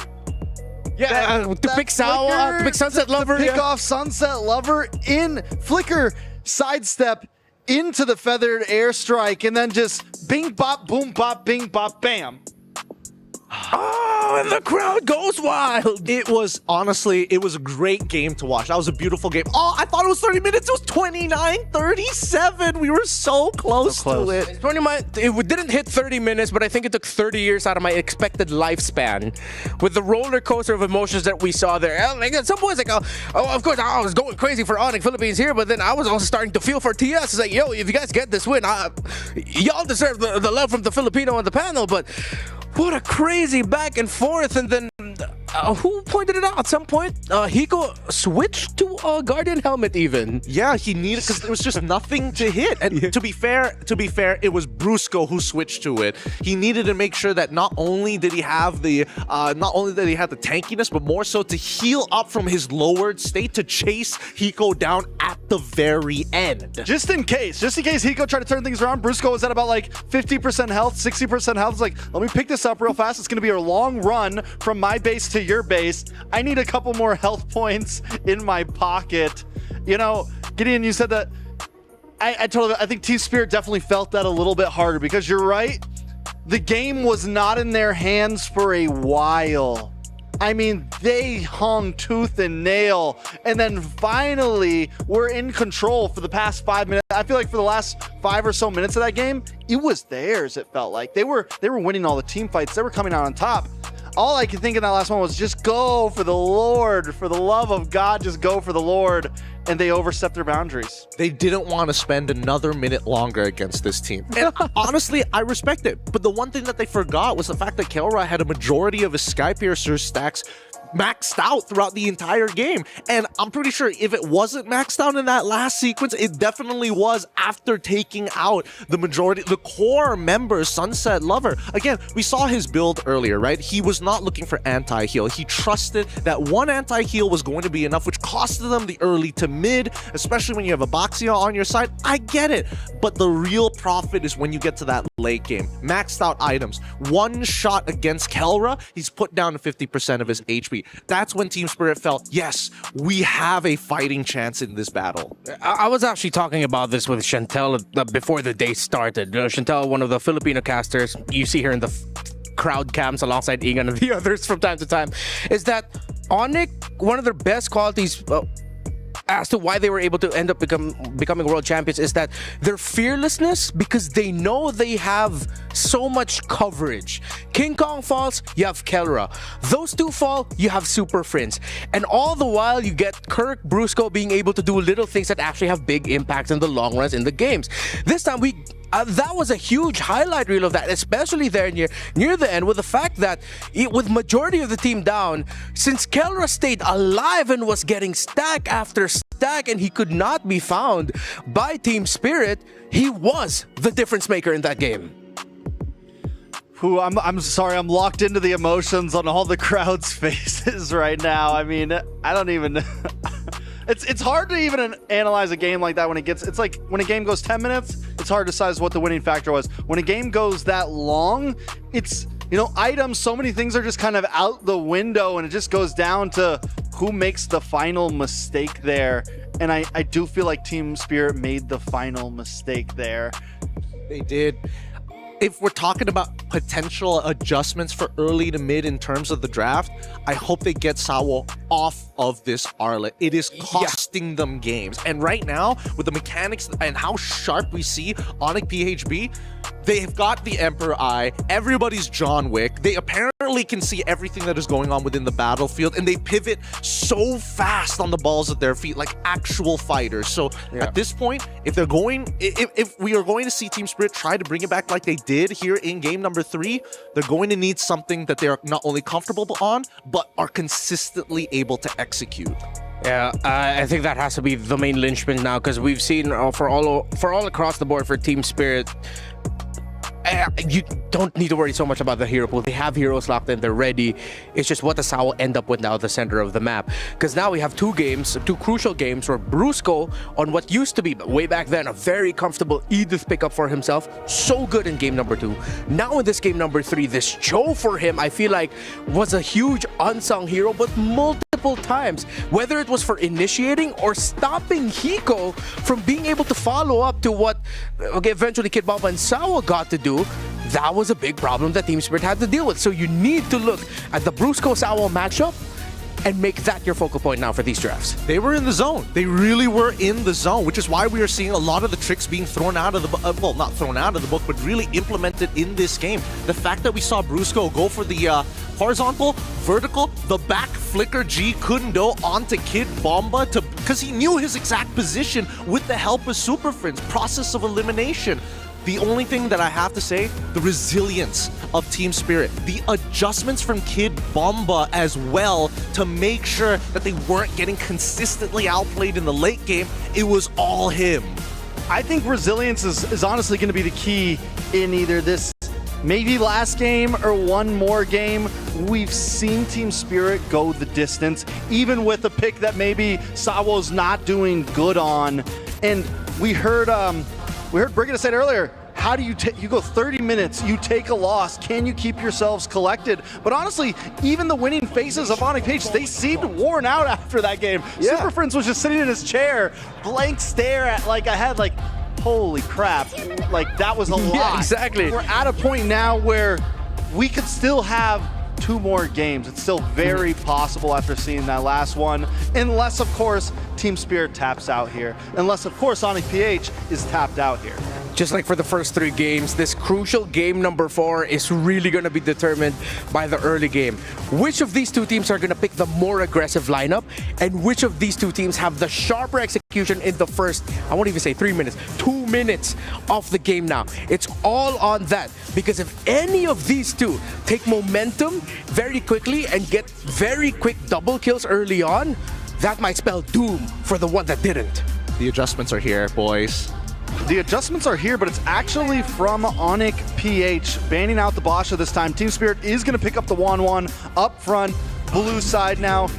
That's the same pick we saw last game. They keep banning out this Lancelot. I'm wondering, Team Spirit won their first game with damage on 1 shot. Should they pick up some damage for one shot here? The Bosch is gone. You might as well at this point. Oof. Brusco gets his Kalea, and it's ONIC PH saying, no, we are going for the throat. Those first two picks from ONIC usually signal that they're going to be going for a fast tempo, high scaling, or quickly scaling lineup that can end the game sub 14 minutes. It's up to Team Spirit now to adjust and respond to that. Here's a fun fact about Kelra. He's the first player in MSC history to surpass 300 total kills. He now has 312 after scoring 14 kills as Granger last game. Again, to remind you, Kelra is a former MSC champion, won it in 2021, and he did so at the age of 15 or 16, if I'm not mistaken. And he's only been to 3 MSCs, right? This is his third? Yes, this is his third. So he's averaging a little over 100 kills per MSC. That's nuts. Just to put that into perspective for everybody. Yeah, that is kind of crazy. However, based on what I'm seeing in the draft here, they're not taking immediate counter picks against ONIC PH. Again, they're foreshadowing what Super Friends is going to do, because again, Super Friends as well as Brusco were huge problems. Not to mention the fact that King Kong was kind of eating up both Sawo alongside with Sunset Lover for the first 13 minutes of the game. I like this draft from Team Spirit here so far. Even though I said damage one shot, I think the Fredrin is solid, and it does preemptively stop the possible Joy, but Hayabusa is going to get picked up by King Kong. Remar, I see your face. Yeah, ONIC PH are clearly going for aggro, we end this quick. Team Spirit are taking a more defensive route. But now, since it's a Hayabusa Fredrin, you're actually looking at Team Spirit's lineup to have that exact same potential as you have it also paired up with a Lapu Lapu. So yes, they're going to play around the 1-1, but there's a chance if ONIC slip up with the execution in the early game, it's Team Spirit taking the momentum early. Yeah, that too. I think at this point, right, ONIC PH are kind of read into the situation. They see that TS, hey, if you want to play that Fredrin, and more importantly, the fact that you picked Lapu into the Phoveus matchup means that you don't really care about that laning phase for the side of Kid Bomba, right? We saw him play the Badang into the CC. He did a good job. He was down a couple of levels, but his impact was always felt during the team fights. So now, being someone who is not as resource heavy kind of alleviates a lot of the pressure from the side lanes. We now have to worry about this 1-1. With Hayabusa locked in so early for the side of ONIC PH, they're probably going to repeat their strategy for game number 3. Consistent pressure on Hiko. And if they want to pressure Hiko, ooh, they ban out the Arlot. Okay, still don't want to give that combo, even though the Arlot at the previous 2 games for Sao hasn't been the cleanest. Team Spirit, I think, ban out the Farsa, but they don't lead. They ban out the Claude. Take out gold laners, limit down. Why didn't they ban Farsa? Why didn't they ban Farsa here? Why are they worried about this Claude? Especially when there's still a Granger open, still plenty of options for Kelra here. Yeah, and Kelra can honestly also even just go like carrier Matrix. He can do whatever he wants. He's Kelra. Yeah. I guess they want to limit it just enough. They want to see that Granger one more time for the side of ONIC, and then look to pick up maybe Farsa for themselves, maybe something that scales in that mid lane, and they're trying to initiate this trade. The question is whether Coach Wynot is going to allow it. Because worst comes to worst, right? We get the Beatrix on the side of ONIC PH, and they can pick Farsa now. They do not go for the Farsa. They go for the Granger instead. So I think on Team Spirit you pick up the Farsa, but again, I think a lot of teams overestimate the counters of Farsa, like the Lapu. Maybe that's why ONIC PH doesn't pick it up. The Hayabusa, things like that. But either way, Sunset Lover did a great job on her last game. They decide not to just yet. They're still taking their time with that mage pick.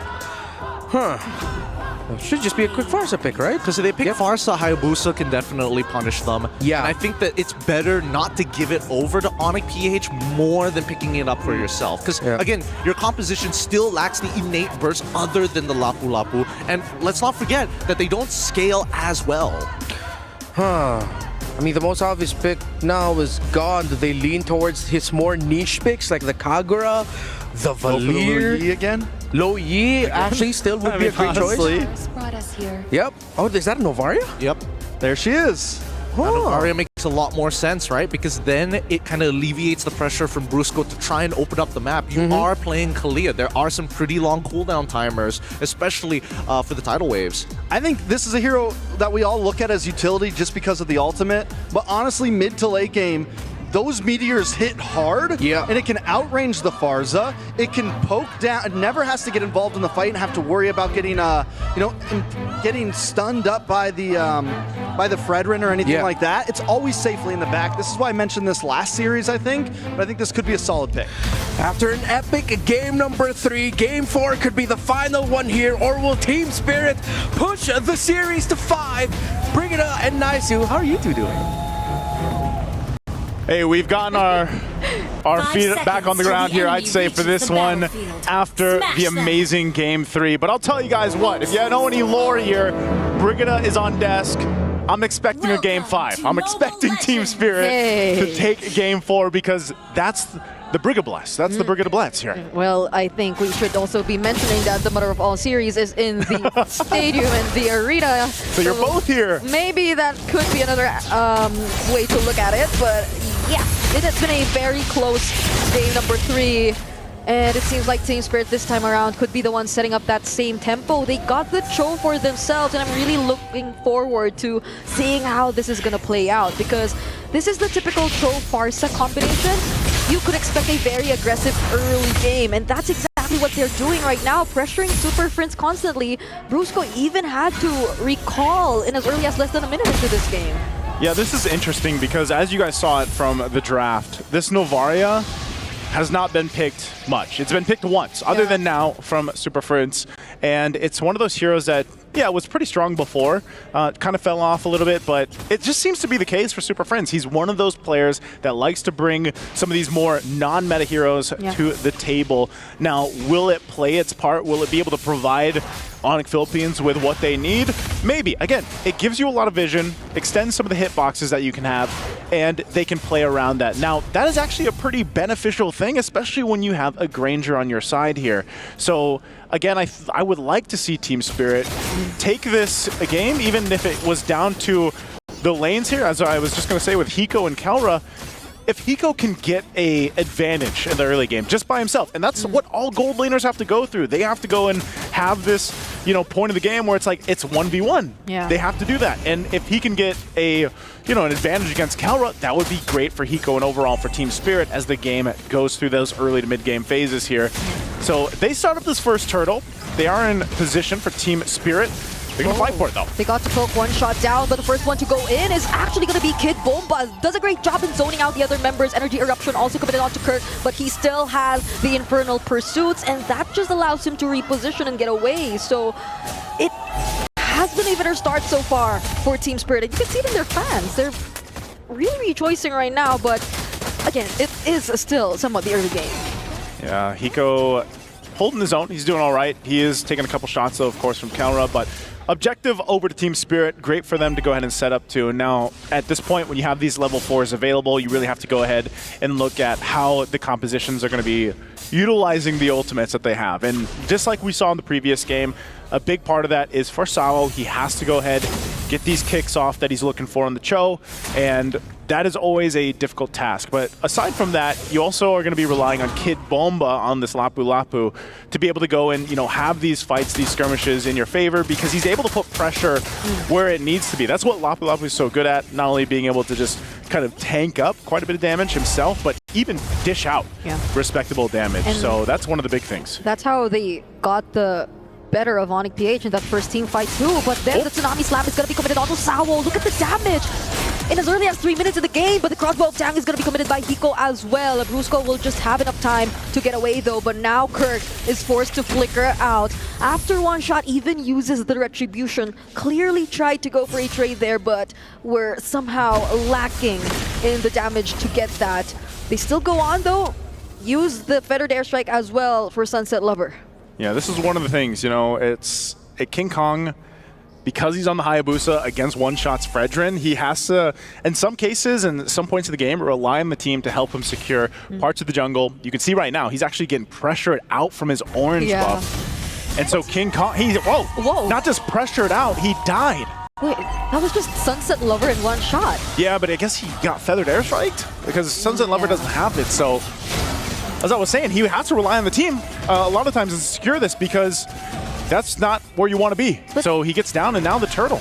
That's pretty interesting. If we could find a way to revisit how that happened, because Brusco was also nearby, but it felt like he didn't have enough time to catch up and provide the necessary assistance for their jungler, and that's going to be 2 turtles that'll go into the hands of Team Spirit. And they barely struggled to get it for 2 times in a row. Yeah, seems like it was a little too easy for them. You know, and again, when you are able to put pressure on an assassin-type jungler, you can usually continue to play into that advantage that you have. One shot also just picks up the empty Karas, so he's got a little bit of that extra defense now to deal with King Kong and even Kelra in a sense. So in a good position to continue to just kind of not let up on the gas, continue to put pressure there. You can see this pressure from Kid Bomba. I'm not sure if Kirk and the rest of the squad wants to make the play. He sensed that there were other members coming in for him, and now he uses the flicker to get away. Star Shutter lands, but Kid Bomba is still alive, and he got to clear the wave too. So ONIC PH, they probably will get to make something out of it, but it's just going to be mirrored here by Team Spirit. Hiko works on the bottom lane as well. See this Sao just waiting patiently there. There was one auto attack, and yeah, that would have been Kid Bomba going down, but it's great that he survived. Team Spirit gets that push in. Hiko's having a much better time this game 4. He's got the tier 1 down. He's going to get some pressure here, of course, but the rest of the team's just around the corner here. So far, if you think about the majority of the series, this is the best position that Hiko's been early game. Yep. Even more than that one time in the previous game, or in the game before that, I'm not sure anymore, where he got the early rotation coming in from Team Spirit. This definitely looks like the much better game, especially as it was mostly just on Hiko alone. Like, there wasn't much reactions from Team Spirit, because again, even in other parts of the map, they were the ones clearly winning it out. And look at Kid Bomba also being able to take down that tier 1 up top as well. This has been the most, I don't know, like early game? The most easiest situation for Team Spirit in the early game. It feels like everything is just handed over to them for free. It's like this, Brigitte. You know, they know everybody experienced the last game. They're like, all right, we'll tone it down a little bit for the early game. I'm not sure if that's going to be the case when we get to that mid to late game transition either, because this is a lineup for ONIC Philippines that really needs time to go ahead and come online. Part of that, like I said, is the Hayabusa. You can't do too much if you're King Kong against this kind of lineup, unless maybe Brusco gets the Tsunami Slams like we've been seeing. That's usually been the case. But you're almost forced in this situation where you just have to farm up. Here it is. And there goes the Tsunami Slam into the Final Strike. They finally get to find a pickoff, and that's going to be on to Sao. So maybe that's the biggest difference, because I feel like for a huge majority of the past few minutes, Team Spirit were aware of the resources that ONIC PH decided to pour into that potential pickoff against Kid Bomba in the top lane. But ever since they failed that, Team Spirit were just being very decisive and trying to look for other things to do across the map. And now they've been very efficient. As you can see, 7 minutes into this game, they've already cleared out so many turrets away from ONIC PH. Wow, Team Spirit gets a tier 2 under the 8-minute mark already. It just seems like there's not really much that ONIC Philippines can do, except for play around the Tsunami Slam. Like, that's their only option right now. The fight for the purple buff, though, might force them. Brusco's isolated because Kid Bomba, he just zoned Super Prince away, and now he will be the first to fall. Star Shutter doesn't latch onto anyone. And all tier 1 turrets are already taken down, even the mid lane. So this makes things so much more easier for Team Spirit and so much harder for King Kong. It's kind of crazy because in essence, Team Spirit isn't doing anything fancy. Yeah. Like, they're literally just playing around.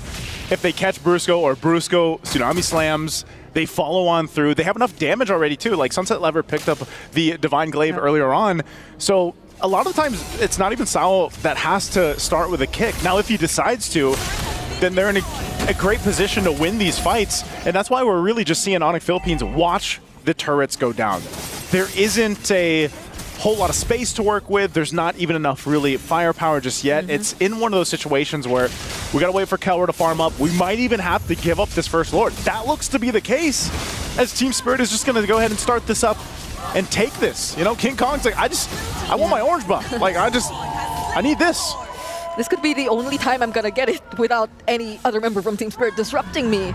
And so he finally gets his hands on the orange buff, but as you've mentioned, just looking at the lineups here for both Team Spirit and ONIC PH, it does feel like Team Spirit, just by having Kid Bomba use the bravest fighter, just by having Sawo stand there with the threat of the Way of the Dragon, it does feel like ONIC PH are getting a taste of their own medicine, because this seems too familiar to how they were able to actually present themselves in the previous game through Brusco and the Cho. But now it's Sawo applying all that pressure, and yes, this is a 0-2-0 standing and a KDA for him, but you know that all those instances where ONIC PH were able to get the kill onto Sawo were greatly, I'd say Team Spirit were able to make the most out of it. Like, they didn't allow Sawo to go down without trading anything massive, and now 10 minutes, it's been so fast, and now they gain access to the base turrets and take down the holy shields. Lord is still up here, so ONIC will clear it out, but I don't know, Sawo might want to force something, I guess. Conceal is going to be used. They still have the holy defense, though. That's going to go ahead and pop now on the top side. The most, clean game so far that we've seen, just 2-2 across the board. It's, again, Team Spirit doesn't have to do anything, but they are going to jump into this one. Kid Bomba times the bravest fighter alongside the minion wave, and they actually find 2 kills even before anything happens. Clutch crossbow of Tang as well, coming in from Hiko, keeping him alive, and Kid Bomba, he's still standing in front of ONIC PH. He doesn't care. Kid Bomba is just flexing right now on the Lapu Lapu, staying in the base. He'll be fine. They gotta wait for those waves to push in, but man, they took out 3 from ONIC Philippines, and they have to scramble for the defense. How is he still able to regroup with Team Spirit? He was sitting right behind that tier 3 turret, and he got the reset on his bravest fighter too. So that was a very long time that was bought here by Look at how much damage he's done. 35,000. Talk about a performance from Lapu Lapu. This is why we've been talking about XP laners for so long throughout MSC, because of the impact that they can have. And I know all the XP laners out there can rejoice, because XP lane for a while was pretty, it was pretty stale. But now you get to be in a good position where it's like you can literally carry games as an XP laner. Now, again, Team Spirit, they haven't done anything fancy. And even in the sense, because Hiko has had a much better game in terms of just winning the lane and putting himself in that position, he even survived Kirk earlier on. So, this is one of those cases where it's like, ONIC Philippines is really far behind. They're in this position where they've even lost a base turret already. They're not going to be in a place to actually get the next Lord for a while.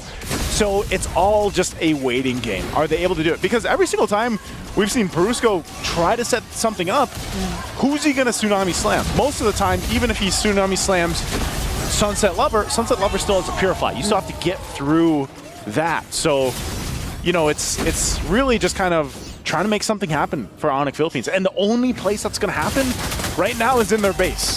That's the best place for them to possibly turn this almost 9,000 gold deficit around. And I mean, Trex and the panel did mention it earlier too, that if you look at ONIC PH's lineup, especially the Novaria, they will have a bit more damage to rely on come the mid to late portions of the game.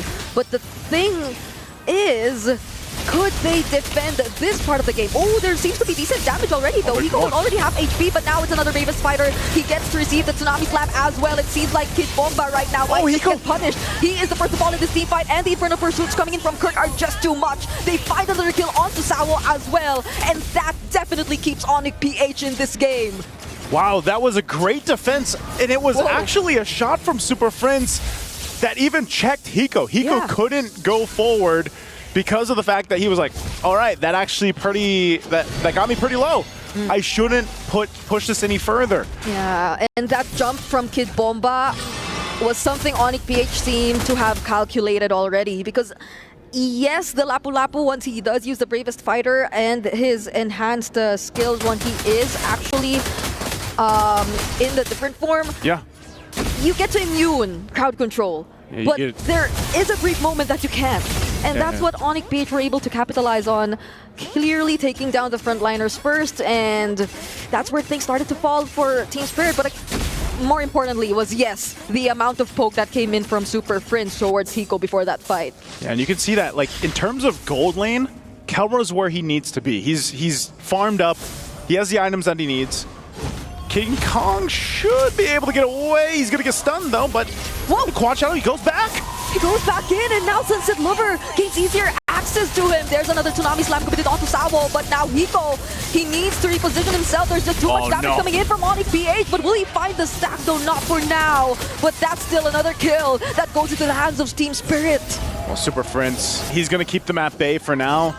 Wave is still pushing in bottom, but as long as Kelra is alive, they should be fine to clear these out. Unless Team Spirit decides to force a fight, they might want to get this mid turret down. Sawa's going to go ahead and jump on in. Can they defend? Oh, they want to make things happen now. They set up, they go for Brusco. There's the Winter Crown. It's going to buy him some time, but it won't save him from the energy eruption and from the kill. That'll be handed over to Hiko, but the Appraiser's Wrath, though, it's just too much to handle as well. But nonetheless, ONIC PH, still another successful defense. That's what they have to do. More time bought for them, the better.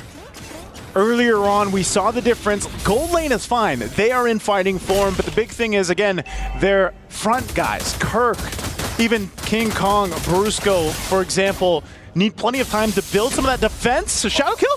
Oh no, it's Sunset Lover who gets picked off for Team Spirit. Oof. And even though Kid Bomba and Sawo might just make it to the fight, they don't have Sunset Lover, and that's such an important piece in the equation. That's a lot of damage gone. This is still a risk for ONIC Philippines to go ahead and start this up and take it. Their base is fully exposed, but they know they have at least one advantage, and that's Sunset Lever being gone. Wow. But look at the pressure from TS, still keep them at bay. They might force the fight. Oh, they find the stacks. The crossbow of Tang might just be committed anytime now. And there he goes. But the Winter Crown is going to keep Kirk safe. But Brusco might not be able to escape this. There's the Bravest Fighter as well from Kid Bomba, but gets struck down. The Appraiser's Wrath won't be even used at all. Eagle's the only one left, and Kelra finds the shutdown and the triple. How did they do it? Again. But now Sunset Lover trying to just clear the wave out. He's forced down, and Kelra will pick up the kill. And they'll work on the tier 2, even with a base fully exposed. They'll win a huge fight, dissipating any gold lead that Team Spirit had. It was just so unfortunate there. Hiko found the stacks as well. Also got to land the heavy crossbow. Kid Bomba also got to use the Bravest Fighter. All the resources were used just in time, but they weren't enough anymore because no one had their eyes on the damage that came in from Kelra. No one was able to deal with this guy yet again, and he's the least guy that you want to be left after a team fight, after all resources have already been burned. How many times has Kelra turned things around for his team already? I don't know. I mean, I know we talked about the gold lane here leading into this game, but you know, it doesn't seem like there's any hesitation at all for Kelra. He is sitting at 7-0-4. He's very aggressive, but very calculated this time. And this gives them a little bit of an advantage to push towards the base. They still have a lot of grounds to cover. But can TS defend against this push-it? Oh, Dark Wave, one shot, already half HP. Hiko as well. It's not just the Star Shatter, it's also those Death Sonatas coming in from Kelra that really deals a huge amount of damage towards the gold laner of Team Spirit. So he definitely has to constantly reset every now and then because of all these skill shots that are coming in from ONIC. And that's going to be a problem. Like, there has to be someone blocking all of these damage, or Hiko has to do his part in dodging it. But these are also members you want to hide because they need to come in from unexpected angles, so they could take ONIC by surprise. But now, Hiko gets surprised! He just gets blasted